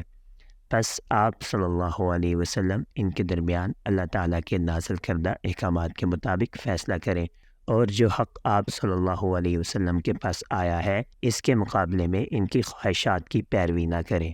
سورہ مائدہ آیت نمبر 48۔ اور ارشاد فرمایا وَأَنِحْكُم بَيْنَهُم بِمَا أَنزَلَ اللَّهُ وَلَا تَتَّبِعْ أَهْوَاءَهُمْ وَاحْذَرْهُمْ أَن يَفْتِنُوكَ عَن بَعْدِ مَا أَنزَلَ اللَّهُ إِلَيْكَ، سورہ مائدہ آیت نمبر 49۔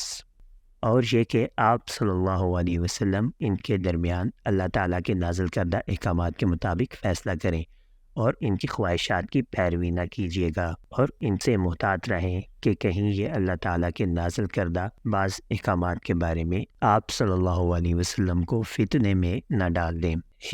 اللہ تعالیٰ نے مسلمانوں کو شریعت اسلامی کے علاوہ کسی اور چیز سے کچھ اپنانے سے منع فرمایا ہے۔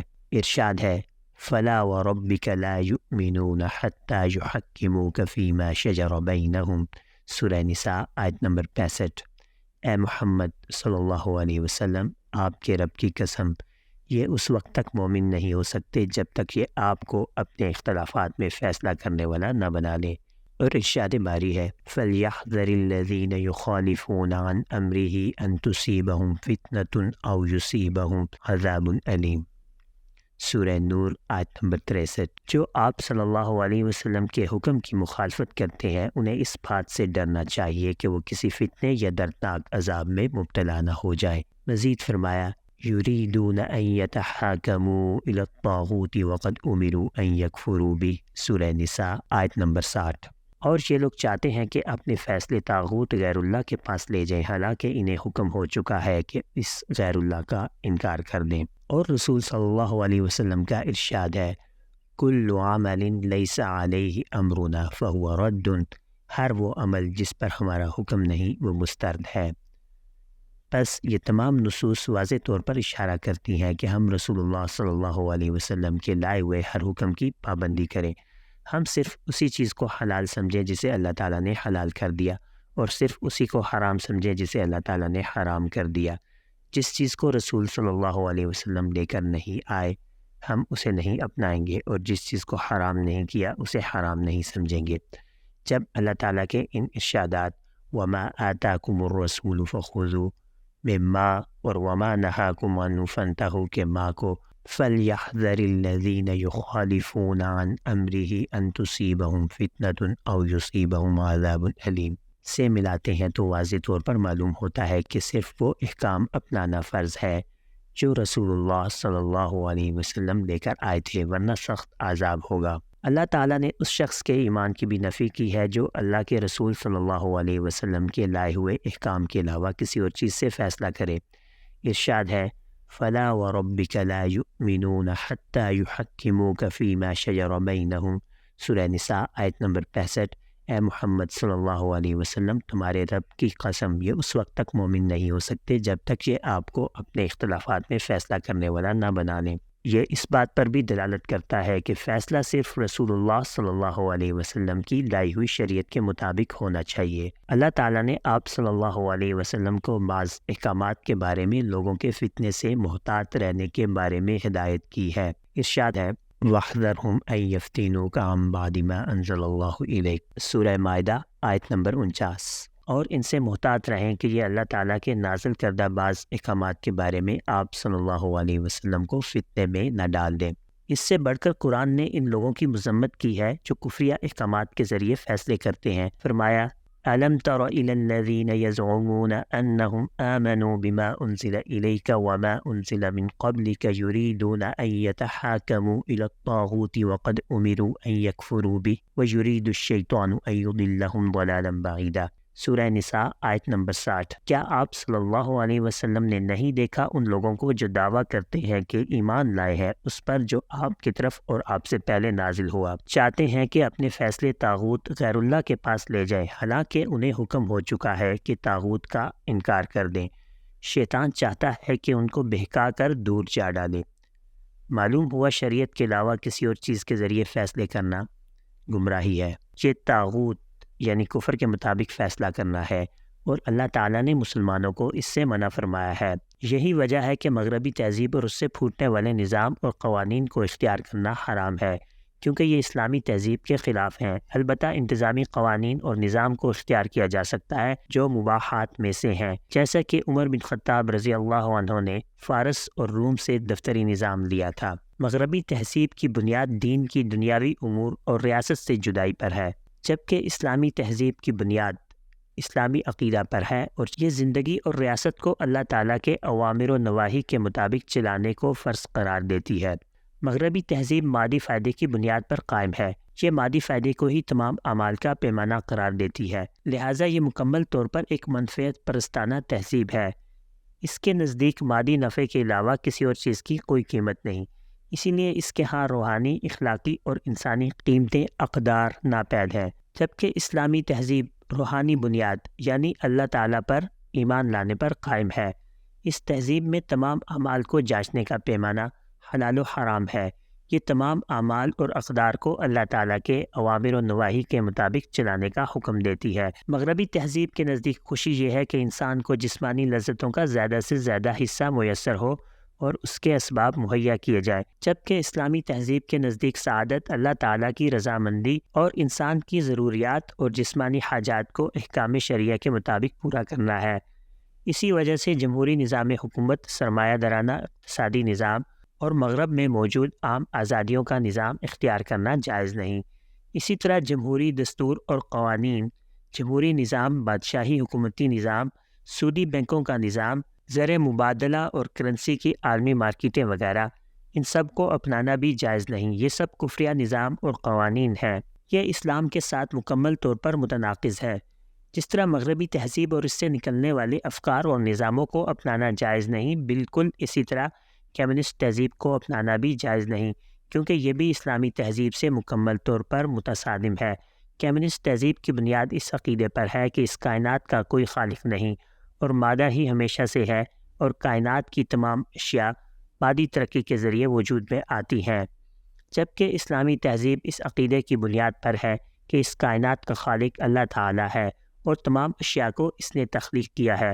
اس نے انبیاء اور رسولوں کو اپنے دین کے ساتھ انسانیت کی طرف بھیجا اور انسانیت پر اپنے اوامر و نواہی کی اتباع کو واجب قرار دیا۔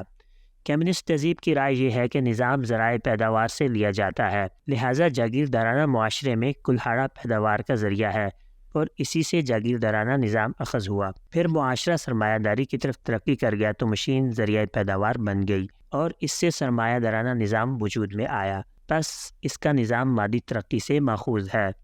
جبکہ اسلامی تہذیب کی رائے یہ ہے کہ اللہ تعالیٰ نے انسان کے لیے نظام بنایا اور یہ نظام سیدنا محمد صلی اللہ علیہ وسلم کو دے کر مبعوث فرمایا۔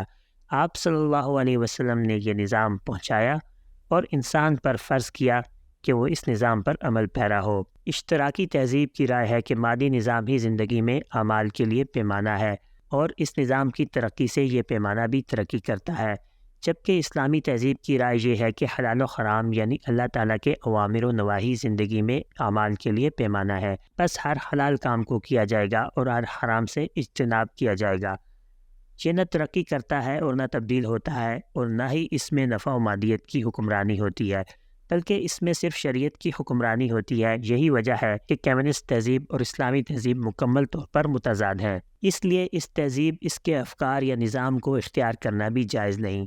چنانچہ مادی ترقی کا نظریہ، انفرادی ملکیت ختم کرنے کا نظریہ، کارخانوں اور ذرائع پیداوار کی ملکیت ختم کرنے کا نظریہ، زمین کی انفرادی ملکیت ختم کرنے کا نظریہ، ان سب کو اختیار کرنا حرام ہے۔ اسی طرح افراد کو خدا بنانے، اشخاص کی عبادت کا نظریہ بھی حرام ہے۔ اس کے علاوہ اس ملحدانہ تہذیب کے نظاموں اور کافرانہ افکار کو اپنانا بھی کفر ہے۔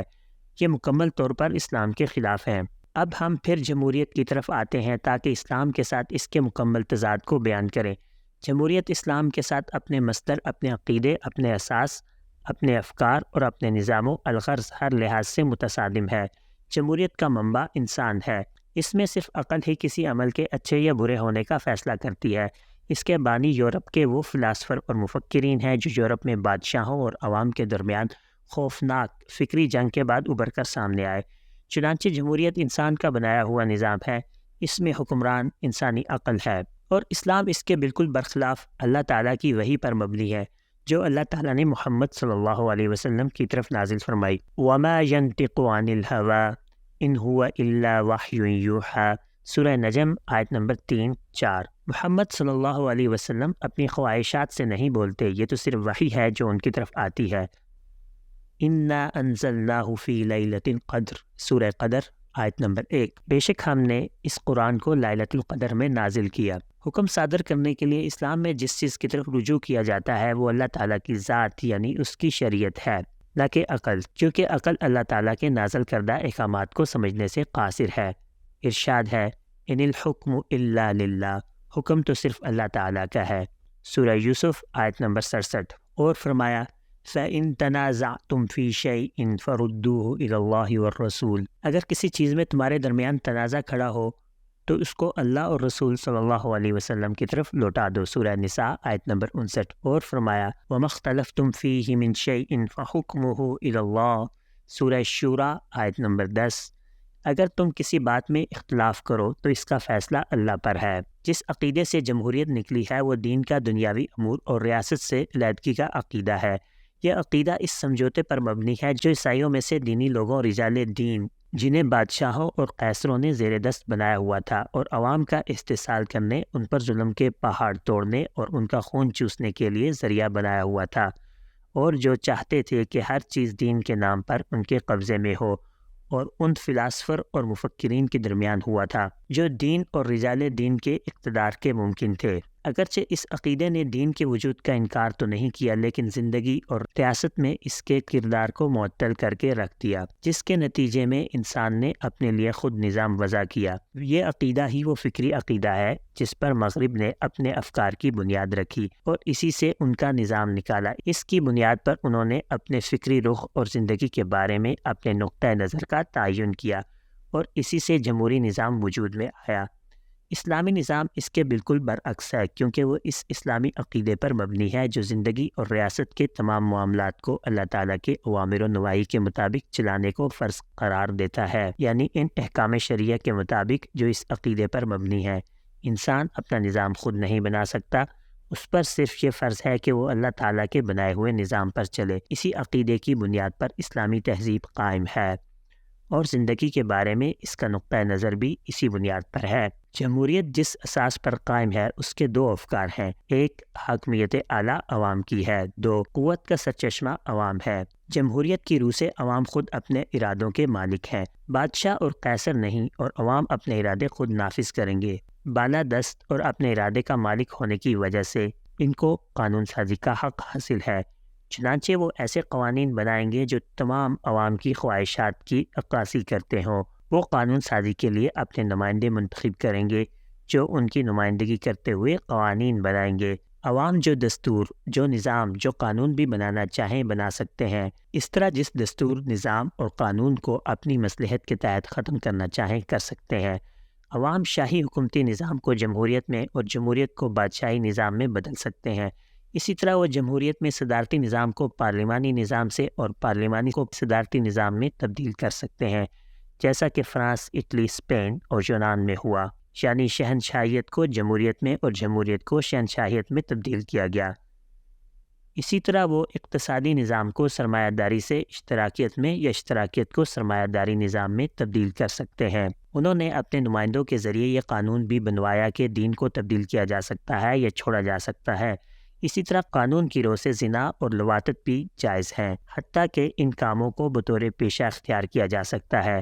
چونکہ جمہوریت میں عوام ہی طاقت کا سرچشمہ ہے، اس لیے وہ اپنے من پسند حاکم کا انتخاب کر سکتے ہیں تاکہ وہ ان کے اپنے بنائے ہوئے قوانین کو ان پر نافذ کرے۔ وہ حکمران کو معزول بھی کر سکتے ہیں اور حکمران کو تبدیل بھی کر سکتے ہیں، کیونکہ وہی طاقت کا سرچشمہ ہے اور حکمران ان کے سہارے حکومت کرتا ہے، جبکہ اسلام میں بالادستی شریعت کو حاصل ہے، نہ کہ امت کو۔ صرف اللہ تعالیٰ قانون ساز ہے، پوری امت مل کر بھی ایک حکم بنانے کا اختیار نہیں رکھتی۔ چنانچہ اگر تمام مسلمان جمع ہو جائیں اور اقتصادی حالت بہتر بنانے کے لیے سود کے مباح ہونے پر اجماع کریں یا خاص مقامات پر زنا کے جائز ہونے پر اجماع کریں تاکہ زنا عام نہ ہو پائے، یا انفرادی ملکیت کے خاتمے پر اجماع کریں، یا روزے کی فرضیت کو ختم کرنے پر اجماع کر لیں، یا عام آزادیوں کے لیے اجماع کریں تاکہ مسلمانوں کو عقیدے کی آزادی ہو اور جو بھی عقیدہ وہ چاہیں اسے اختیار کریں، یا یہ کہ مال کو بڑھانے کے لیے کسی بھی طریقے کو بروئے کار لایا جا سکتا ہے، اگرچہ وہ طریقہ فی نفسی ہی حرام ہو، یا وہ شخصی آزادی کو مباح قرار دیں تاکہ زندگی سے لطف اٹھائیں، خواہ یہ شراب پی کر ہو یا زنا کے ذریعے ہو، تو اس اجماع کی کوئی قدر و قیمت نہیں ہوگی۔ اسلام کی نظر میں اس کی حیثیت مچھر کے پر کے برابر بھی نہیں۔ مسلمانوں میں سے اگر کوئی گروہ اس قسم کا ارادہ ظاہر کرے تو اس سے قتال فرض ہے، یہاں تک کہ وہ اس سے رجوع کرے۔ مسلمانوں کے لیے کوئی ایک عمل بھی خلاف اسلام کرنا جائز نہیں، اسی طرح کوئی حکم بنانا بھی جائز نہیں۔ اللہ تعالیٰ قانون ساز ہے، ارشاد ہے فَلَا وَرَبِّكَ لَا يُؤْمِنُونَ حَتَّى يُحَكِّمُوكَ فِي مَا شَجَرَ بَيْنَهُمْ، سورہ نساء آیت نمبر 65۔ اے محمد صلی اللہ علیہ وسلم، آپ کے رب کی قسم یہ اس وقت تک مومن نہیں ہو سکتے جب تک یہ آپ کو اپنے اختلافات میں فیصلہ کرنے والا نہ بنا لیں۔ اور ارشاد فرمایا حاکمیت تو صرف اللہ ہی کے لیے ہے۔ مزید فرمایا أَلَمْ تَرَ إِلَى الَّذِينَ يَزْعُمُونَ أَنَّهُمْ آمَنُوا بِمَا أُنزِلَ إِلَيْكَ وَمَا أُنزِلَ مِن قَبْلِكَ يُرِيدُونَ أَن يَتَحَاكَمُوا إِلَى الطَّاغُوتِ وَقَدْ أُمِرُوا أَن يَكْفُرُوا بِهِ، سورہ نساء آیت نمبر 60۔ کیا آپ صلی اللہ علیہ وسلم نے نہیں دیکھا ان لوگوں کو جو دعویٰ کرتے ہیں کہ ایمان لائے ہیں اس پر جو آپ کی طرف اور آپ سے پہلے نازل ہوا؟ وہ چاہتے ہیں کہ اپنے فیصلے طاغوت غیر اللہ کے پاس لے جائیں، حالانکہ انہیں حکم ہو چکا ہے کہ طاغوت کا انکار کر دیں۔ طاغوت کے پاس فیصلے لے جانے کا مطلب یہ ہے کہ اپنے فیصلے غیر اللہ یعنی انسان کے بنائے ہوئے قوانین کے مطابق کرنا۔ ارشاد ہے أَفَحُكْمَ الْجَاهِلِيَّةِ يَبْغُونَ وَمَنْ أَحْسَنُ مِنَ اللَّهِ حُكْمًا لِقَوْمٍ يُوقِنُونَ، سورہ مائدہ آیت نمبر 50۔ کیا یہ جاہلیت کا فیصلہ چاہتے ہیں حالانکہ اللہ سے اچھا فیصلہ کرنے والا اور کون ہے؟ یہ بات ایسی قوم کے لیے ہے جو یقین رکھتی ہے۔ حکم جاہلیت سے مراد ہر وہ حکم ہے جو رسول اللہ صلی اللہ علیہ وسلم لے کر نہیں آئے ہیں بلکہ اسے خود انسان نے بنایا ہے۔ ارشاد باری ہے فَلْيَحْذَرِ الَّذِينَ يُخَالِفُونَ عَنْ أَمْرِهِ أَن تُصِيبَهُمْ فِتْنَةٌ أَوْ يُصِيبَهُمْ عَذَابٌ أَلِيمٌ، سورہ نور آیت نمبر 63۔ جو محمد صلی اللہ علیہ وسلم کے حکم کی مخالفت کرتے ہیں انہیں اس بات سے ڈرنا چاہیے کہ وہ کسی فتنہ یا دردناک عذاب میں مبتلا نہ ہو جائیں۔ رسول اللہ صلی اللہ علیہ وسلم کی مخالفت سے مراد انسان کے بنائے ہوئے قوانین کو اختیار کرنا اور رسول اللہ صلی اللہ علیہ وسلم کی لائی ہوئی شریعت کو چھوڑ دینا ہے۔ رسول اللہ صلی اللہ علیہ وسلم کا ارشاد ہے، من عامل عملا لیس علیہ امرنا فہو رد، جس نے کوئی ایسا عمل کیا جس پر ہمارا حکم نہیں تو وہ عمل مسترد ہے۔ اس حدیث میں ہمارے حکم سے مراد اسلام ہے۔ بے شمار آیات اور احادیث سے یہ بات معلوم ہوتی ہے کہ بالادستی صرف شریعت کو حاصل ہے اور قانون ساز صرف اللہ تعالیٰ ہے۔ انسان کو قانون سازی کا کوئی حق نہیں۔ انسان کا فرض ہے کہ وہ اپنی زندگی کے تمام اعمال اللہ تعالیٰ کے اوامر و نواہی کے مطابق سر انجام دے۔ اسلام نے اللہ کے اوامر و نواہی کے نفاذ کو مسلمانوں پر فرض قرار دیا ہے۔ اللہ تعالیٰ کے اوامر و نواہی کو نافذ کرنے کے لیے ایک ایسے اقتدار کی ضرورت ہے جو انہیں نافذ کرے۔ چنانچہ امت کو اختیار دیا گیا، یعنی حاکم کے انتخاب کا حق، تاکہ وہ حاکم اللہ تعالیٰ کے اوامر و نواہی کو نافذ کرے۔ یہ بیعت کی احادیث سے ماخوذ ہے، جس میں کتاب اللہ اور سنت رسول صلی اللہ علیہ وسلم پر بیعت کے ذریعے خلیفہ کا تقرر مسلمانوں کا حق قرار دیا گیا ہے۔ رسول اللہ صلی اللہ علیہ وسلم فرماتے ہیں، اور جو شخص کسی امام خلیفہ کی بیعت کرے تو اسے اپنے ہاتھ کا معاملہ اور دل کا پھل دے دے، یعنی سب کچھ اس کے حوالے کر دے۔ پھر اسے چاہیے کہ وہ حسب استطاعت اس کی اطاعت بھی کرے۔ اگر کوئی دوسرا شخص آئے اور پہلے خلیفہ سے تنازع کرے تو دوسرے کی گردن اڑا دو۔ اسی طرح آپ صلی اللہ علیہ وسلم نے فرمایا، اور جو کوئی اس حال میں مرا کہ اس کی گردن میں خلیفہ کی بیعت کا طوق نہ ہو تو وہ جاہلیت کی موت مرا۔ عبادہ بن صامت رضی اللہ تعالیٰ عنہ کہتے ہیں، بایعنا رسول اللہ صلی اللہ علیہ وسلم علی السمع والطاعۃ فی المکرہ والمنشط، ہم نے رسول اللہ صلی اللہ علیہ وسلم سے پسندیدہ اور ناپسندیدہ دونوں حالتوں میں سننے اور اطاعت کرنے پر بیعت کی۔ اور بھی کئی احادیث ہیں جن سے معلوم ہوتا ہے امت ہی کتاب اللہ اور سنت رسول صلی اللہ علیہ وسلم پر بیعت کے ذریعے خلیفہ کا تقرر کرے گی۔ اگرچہ شریعت نے امت کو شریعت کے نفاذ کے لیے اپنا حاکم بذریعہ بیعت منتخب کرنے کا اختیار دیا ہے، لیکن جمہوری نظام کی طرح حاکم کو معزول کرنے کا اختیار نہیں دیا۔ اس لیے حدیث میں ہے، خلیفہ کی اطاعت فرض ہے اگرچہ وہ ظلم کرے، لیکن اس وقت تک جب تک کہ وہ گناہ کے کام کا حکم نہ دے۔ ابن عباس رضی اللہ تعالیٰ عنہ سے روایت ہے کہ رسول اللہ صلی اللہ علیہ وسلم نے فرمایا، جو شخص اپنے امیر کے کسی ناپسندیدہ کام کو دیکھے تو اس پر صبر کرے، کیونکہ جو جماعت سے ایک بالشت بھی جدا ہوا اور اس حالت میں مر گیا تو وہ جاہلیت کی موت مرا۔ اور عوف بن مالک رضی اللہ تعالیٰ عنہ سے روایت ہے، کہتے ہیں کہ میں نے رسول اللہ صلی اللہ علیہ وسلم کو یہ فرماتے ہوئے سنا، اور تمہارے برے امام وہ ہیں جنہیں تم ناپسند کرتے ہو اور وہ تمہیں ناپسند کرتے ہیں، تم ان پر لعنت بھیجتے ہو اور وہ تم پر لعنت بھیجتے ہیں۔ ہم نے کہا، یا رسول اللہ صلی اللہ علیہ وسلم، کیا اس وقت ہم انہیں حکومت سے باہر نکال نہ دیں؟ آپ صلی اللہ علیہ وسلم نے فرمایا، نہیں، جب تک وہ تمہارے درمیان نماز قائم کرتے رہیں۔ سنو، جس پر کوئی والی بنا پھر اس نے دیکھا کہ وہ والی ایسا کام کرتا ہے جس میں اللہ کی نافرمانی ہے، تو اس آدمی کو چاہیے وہ اللہ کی نافرمانی کو تو ناپسند کرے لیکن والی کی اطاعت سے ہاتھ نہ کھینچے۔ اقامت الصلاۃ سے مراد اسلام کے مطابق حکومت کرنا ہے۔ یہاں جزء بول کر کل مراد لیا گیا ہے۔ حکمران کے خلاف خروج اس وقت تک جائز نہیں جب تک وہ کھلا کھلم کفر کا ارتکاب نہ کرے، جیسا کہ عبادہ بن صامت کی روایت میں ہے، ہم نے آپ صلی اللہ علیہ وسلم سے بیعت کی، آپ نے ہم سے عہد لیا کہ ہم اپنی خوشی و ناراضی، تنگی و فراخی اور ہم پر کسی کو ترجیح دیے جانے پر بھی سنیں اور اطاعت کریں، اور یہ کہ ہم اولو الامر سے جھگڑا نہ کریں۔ آپ صلی اللہ علیہ وسلم نے فرمایا، مگر اس وقت جب کہ تم کفر بواح، کھلا کھلم کفر دیکھو جس پر اللہ کی طرف سے تمہارے پاس واضح دلیل موجود ہو۔ خلیفہ کو صرف محکمۃ المظالم ہی معزول کر سکتا ہے۔ یہ اس لیے کہ جن امور کی وجہ سے خلیفہ کو معزول کیا جاتا ہے ان میں سے کسی بھی امر کا پایا جانا ایک ظلم ہے، اور ظلم کو مٹانا ضروری ہے، لیکن اس کا ثبوت ضروری ہے اور قاضی کے سامنے اس کو ثابت کرنا لازمی ہے۔ محکمۃ المظالم ہی اسلامی ریاست میں ظلم کو مٹا سکتا ہے، اور اس کے قاضی کو کسی ظلم کو ثابت کرنے اور اس پر حکم لگانے کا حق حاصل ہے۔ چنانچہ خلیفہ کو ہٹانے یا اسے برقرار رکھنے کا اختیار بھی محکمۃ المظالم کو حاصل ہے۔ جمہوریت چونکہ اکثریت کی حکومت ہوتی ہے اور اکثریت ہی قانون سازی کرتی ہے، اس لیے حکمرانوں، پارلیمنٹ کے اراکین، اداروں اور تنظیموں کے اراکین کا انتخاب اکثریت ہی کی بنیاد پر ہوتا ہے۔ اسی طرح پارلیمنٹ میں قانون سازی، معاہدے، فیصلے بھی اکثریت کی بنیاد پر ہوتے ہیں۔ لہٰذا جمہوریت میں اکثریت کی رائے حکمرانوں اور عوام سب کے لیے لازمی ہے، چونکہ اکثریت کی رائے ہی کو عوام کا ارادہ سمجھا جاتا ہے اور اقلیت کے لیے اکثریت کے سامنے سر جھکانے کے علاوہ اور کوئی چارہ نہیں۔ اسلام میں یہ معاملہ بالکل مختلف ہے۔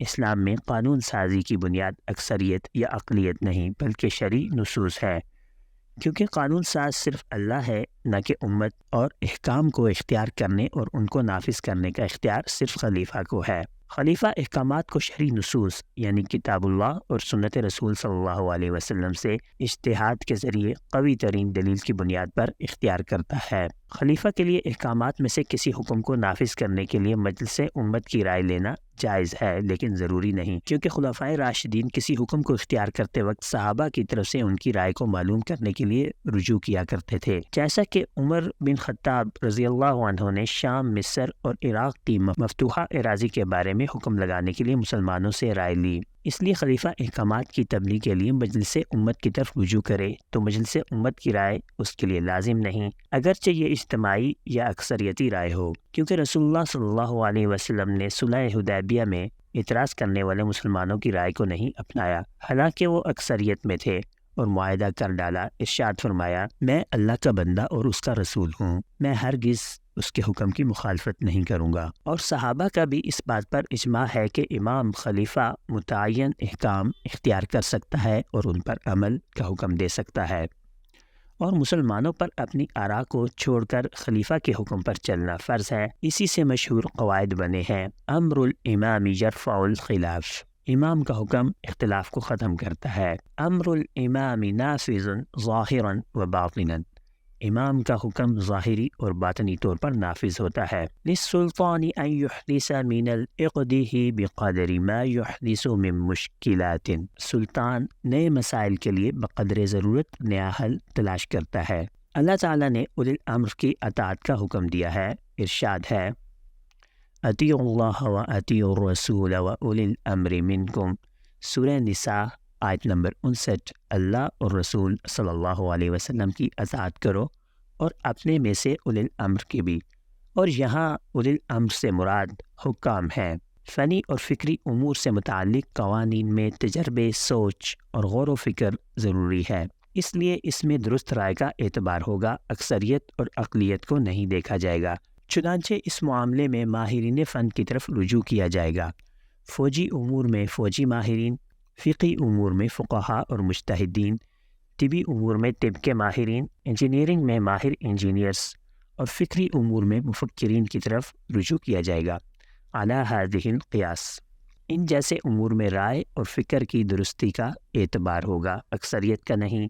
صحیح بات اس کے ماخذ سے لی جائے گی اور وہ ماہرین فن ہوں گے، نہ کہ اکثریت۔ پارلیمنٹ کے اراکین خواہ مسلمان ملکوں میں ہوں یا مغرب میں عموماً ماہرین نہیں ہوتے اور ان امور میں گہری سوجھ بوجھ بھی نہیں رکھتے، چنانچہ ان امور میں اراکین کی اکثریت کی رائے کی کوئی قیمت نہیں ہوتی، ان کی مخالفت یا موافقت برائے نام ہوتی ہے اور یہ کسی احساس اور معرفت کی بنیاد پر نہیں ہوتی۔ چنانچہ ان امور میں اکثریت کی رائے کو اختیار کرنا ضروری نہیں۔ اس کی دلیل غزوہ بدر کا واقعہ ہے، جب رسول اللہ صلی اللہ علیہ وسلم نے حباب رضی اللہ تعالیٰ عنہ کی رائے سے اس جگہ کو بدل دیا جہاں آپ صلی اللہ علیہ وسلم اترے تھے، اور حباب رضی اللہ عنہ کی رائے کو ترجیح دی، کیونکہ حباب رضی اللہ عنہ کو ٹھکانوں کا زیادہ علم تھا۔ آپ صلی اللہ علیہ وسلم نے اس معاملے میں کسی اور صحابی سے مشورہ نہیں کیا تھا۔ وہ امور جن میں عملی اقدام کی ضرورت ہوتی ہے، گہرے سوچ و بچار اور غور و فکر کی ضرورت نہیں ہوتی، تو ان امور میں اکثریت کی رائے کو لیا جاتا ہے، کیونکہ اکثریت ان امور کا ادراک کرتی ہے۔ ممکن ہے کہ وہ کوئی ایسی رائے دیں جس میں سہولت اور آسانی ہو یا اس میں مصلحت ہو۔ اس کی مثال یہ ہے کہ ہم فلاں کو منتخب کریں یا فلاں کو، ہم سفر کریں یا نہ کریں، ہم صبح کے وقت سفر کریں یا شام کے وقت، ہم ہوائی جہاز سے سفر کریں یا بحری جہاز سے یا ریل گاڑی سے۔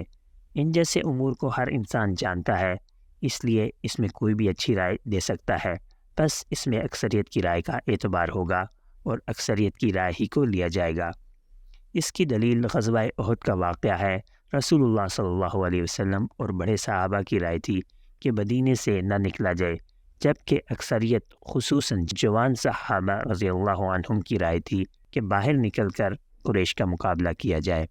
گویا رائے نکلنے اور نہ نکلنے کے بارے میں تھی، جبکہ اکثریت نے نکلنے کی رائے دی تو رسول اللہ صلی اللہ علیہ وسلم نے اپنی اور کبار صحابہ رضی اللہ عنہم کی رائے کو چھوڑتے ہوئے مقابلے کے لیے مدینے سے باہر نکل کھڑے ہوئے۔ جمہوریت کے نمایاں ترین افکار میں سے ایک فکر عام آزادیوں کا نظریہ ہے۔ یہ جمہوریت کی بنیاد سمجھا جاتا ہے کیونکہ اس کی بنیاد پر فرد اپنے ارادے کو استعمال کرنے کا اختیار رکھتا ہے اور کسی جبر و اکراہ کے بغیر اپنے ارادے کے مطابق چل سکتا ہے۔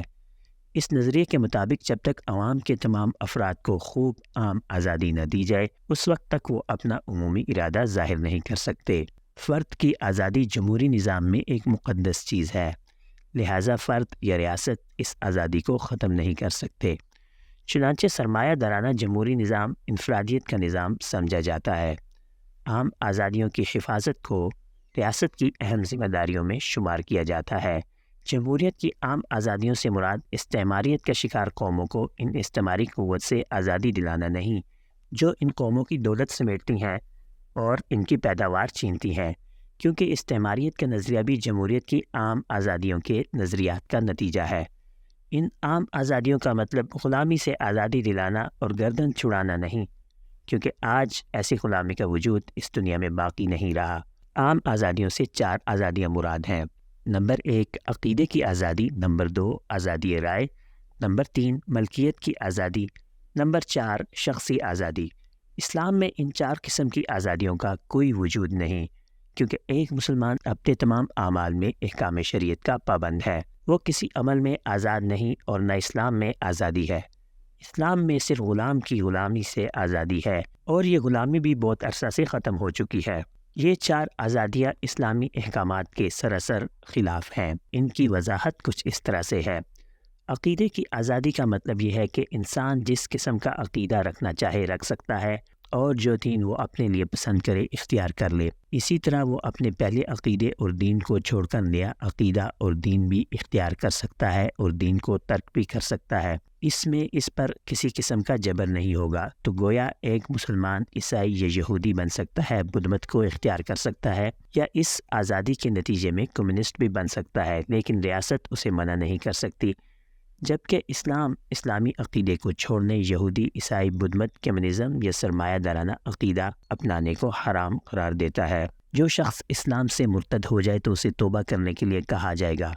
اگر وہ اسلام کی طرف رجوع نہ کرے تو اسے قتل کیا جائے گا، اس کا مال لیا جائے گا اور اس کی بیوی کے درمیان جدائی کر دی جائے گی۔ آپ صلی اللہ علیہ وسلم نے فرمایا، من بدل دینہ فاقتلوہ، جو اپنا دین تبدیل کرے اسے قتل کر دو۔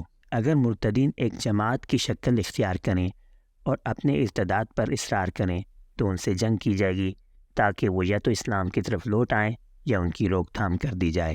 جیسے کہ رسول صلی اللہ علیہ وسلم کی رحلت کے بعد کچھ لوگ اسلام سے پھر گئے تو ابوبکر رضی اللہ عنہ نے ان سے زبردست جنگ کی، یہاں تک کہ جو باقی بچے وہ دوبارہ مسلمان ہوئے۔ جمہوری نظام میں آزادی رائے سے مراد یہ ہے کہ ہر فرد کو اجازت ہے کہ وہ کوئی بھی رائے اور فکر اختیار کر سکتا ہے۔ اسی طرح وہ کسی بھی فکر اور رائے کی طرف دعوت بھی دے سکتا ہے۔ اسے اس بات کی مکمل آزادی ہوگی اور اس کے لیے وہ کسی بھی قسم کا اسلوب اختیار کر سکتا ہے۔ کوئی فرد یا ریاست اس وقت تک اسے منع نہیں کر سکتے جب تک اس عمل سے کسی دوسرے کی آزادی متاثر نہ ہو۔ اسلام میں معاملہ اس کے برعکس ہے۔ ہر مسلمان اپنے تمام افعال اقوال میں شرعی نصوص کا پابند ہے۔ اس کے لیے کوئی ایسا عمل کرنا یا کوئی ایسی بات کہنا جو شرعی نصوص کے خلاف ہو جائز نہیں۔ اس لیے ایک مسلمان اسی رائے کو اختیار کر سکتا ہے اور اس کی طرف دعوت دے سکتا ہے شرعی نصوص جس کی اجازت دے۔ مسلمان کے لیے جائز نہیں ایسی رائے کا علمدار بنے یا اس کی طرف دعوت دے جس کی شرعی نصوص اجازت نہیں دیتی۔ اگر پھر بھی وہ ایسا کرے تو اسے سزا دی جائے گی۔ لہٰذا مسلمان رائے کے اعتبار سے احکام شریعہ کا پابند ہے اور اس امر میں آزاد نہیں۔ اسلام ہر زمانے اور ہر جگہ حق کی بات کہنے کو فرض قرار دیتا ہے، جیسے کہ عبادہ بن صامت رضی اللہ عنہ کی حدیث میں ہے، اور یہ کہ ہم ہر جگہ حق کی بات کہیں گے جس حالت میں بھی ہو اور اللہ کے معاملے میں کسی بھی ملامت گر کی ملامت سے نہیں ڈریں گے۔ اسی طرح اسلام نے حکمرانوں کو مشورہ دینے اور ان کا محاسبہ کرنے کو فرض قرار دیا ہے۔ عطیہ نے ابو سعید رضی اللہ عنہ سے روایت کی ہے، انہوں نے کہا رسول اللہ صلی اللہ علیہ وسلم نے فرمایا افضل الجہاد کلمۃ حق عند سلطان جائر، ظالم حکمران کے سامنے کلمہ حق کہنا افضل ترین جہاد ہے۔ ابو امامہ سے روایت ہے کہ رسول اللہ صلی اللہ علیہ وسلم نے اس سائل کو جواب دیتے ہوئے فرمایا جس نے عقبہ کی گھاٹی کے پاس آپ صلی اللہ علیہ وسلم سے سوال پوچھا تھا کہ کون سا جہاد افضل ہے؟ کلمۃ حق تقال عند ذی سلطان جائر، وہ حق بات جو جابر حکمران کے سامنے کہی جائے۔ آپ صلی اللہ علیہ وسلم نے فرمایا شہداء کے سردار حمزہ بن عبد المطلب رضی اللہ عنہ ہیں، اور وہ شخص جو ظالم حکمران کے سامنے کھڑے ہو کر اسے نیکی کا حکم دے اور برائی سے منع کرے اور وہ حکمران اسے قتل کر دے، یہ رائے کی آزادی نہیں ہے بلکہ یہ احکام شریعہ کی پابندی ہے۔ بعض حالات میں رائے کا اظہار مباح ہوتا ہے اور بعض دفعہ فرض۔ اسی طرح ملکیت کی آزادی سرمایہ دارانہ اقتصادی نظام کی پیداوار ہے۔ اس کے نتیجے میں قوموں کو نو آبادیات بنانے، ان کی دولت ہتھیانے اور ان کی جائیدادیں چھیننے کا نظریہ پیدا ہوا، کیونکہ یہ نظریہ کسی بھی طریقے سے مال کے مالک ہونے اور کسی بھی طریقے سے اس میں اضافہ کرنے کو مباح قرار دیتا ہے۔ بس اس نظام میں انسان مال کا مالک ہو کر استعماری طریقے سے اس میں اضافہ کر سکتا ہے۔ وہ چوری، ذخیرہ اندوزی، سود، دھوکہ دہی، ملاوٹ، غبن فاحش، ٹھگی، جوا، زنا، لواطت کے ذریعے اور شراب، رشوت کے ذریعے اپنے مال کو بڑھا سکتا ہے۔ اسلام مال کمانے کے لیے اس آزادی کے بالکل خلاف ہے، چنانچہ وہ قوموں کے استعماری نظریے، ان کے وسائل چھیننے اور ان کی دولت پر قبضہ کرنے کے خلاف اعلان جنگ کرتا ہے۔ اسی طرح اسلام سود کے خلاف بھی، جس کے فوائد مرکب ہو یا مفرد، اعلان جنگ کرتا ہے۔ ہر قسم کا سود اسلام میں ممنوع ہے۔ اسلام نے ملکیت کے اسباب، مال میں اضافے کے ذرائع اور اس کے خرچ کرنے کی کیفیت کو متعین کر دیا، اس کے علاوہ دوسرے طریقوں کو حرام قرار دیا اور مسلمان کے لیے صرف انہی اسباب کو اختیار کرنا فرض قرار دیا۔ اسلام نے اس کو آزاد نہیں چھوڑا کہ انسان جو چاہے کرے، بلکہ اس کو شرعی احکام میں مقید کر دیا۔ اسلام نے لوٹ مار، چوری، رشوت، سود، جوا، دھوکہ بازی، ملاوٹ، ٹھگی، لین دین میں کھلے دھوکے، شراب بنانے اور فروخت کرنے اور عصمت فروشی کے ذریعے مال کمانے یا مال میں اضافہ کرنے کو حرام قرار دیا۔ مال کے مالک بننے یا مال کو بڑھانے کے یہ تمام اسباب اسلام میں ممنوع ہے۔ ان ذرائع سے حاصل کیا ہوا مال حرام ہے اور حاصل کرنے والے کو سزا بھی ملے گی۔ معلوم ہوا کہ اسلام میں ملکیت کی آزادی نہیں بلکہ ایک مسلمان مال کمانے اور خرچ کرنے میں احکام شریعہ کا پابند ہے، اور ان احکام سے تجاوز کرنا مسلمان کے لیے جائز نہیں۔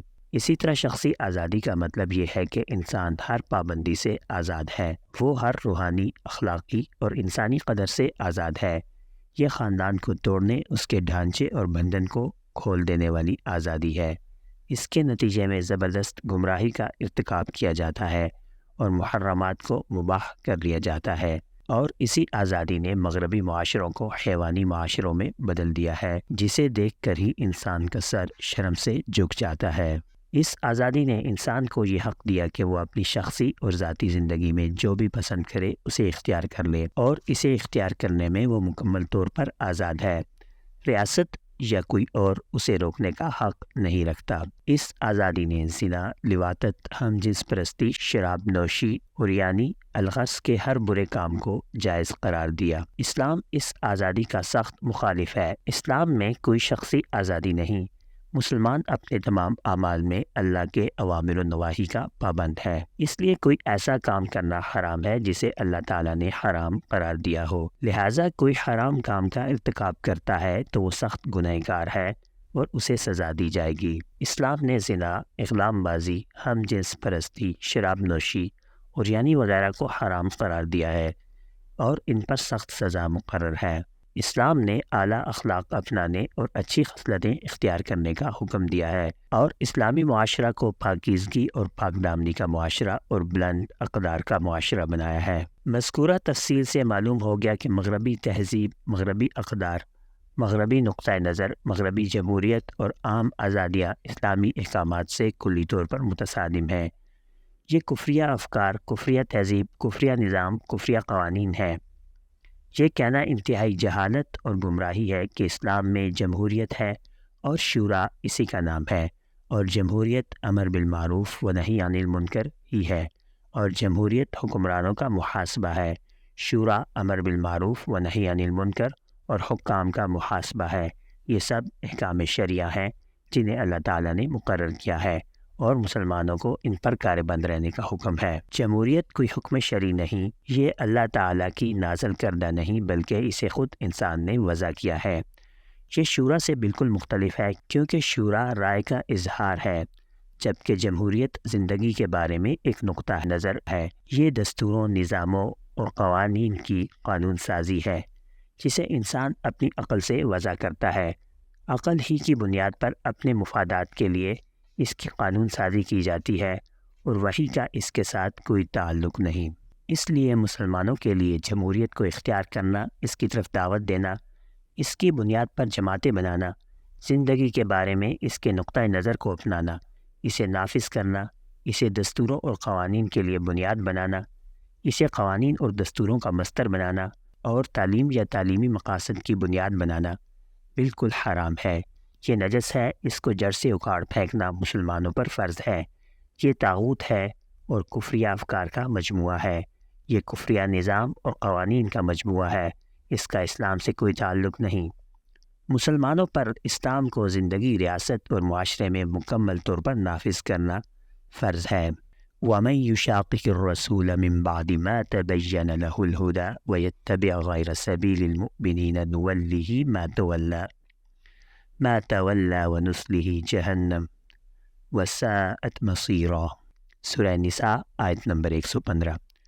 اور جو شخص رسول صلی اللہ علیہ وسلم کی مخالفت پر کمر بستہ ہو اور راہ راست کے واضح ہو جانے کے بعد بھی اہل ایمان کی روش کے سوا کسی اور روش پر چلے، تو اسے ہم اسی طرف چلتا کر دیں گے جدھر وہ خود پھر گیا، اور ہم اسے جہنم میں جھونک دیں گے جو بدترین جائے قرار ہے۔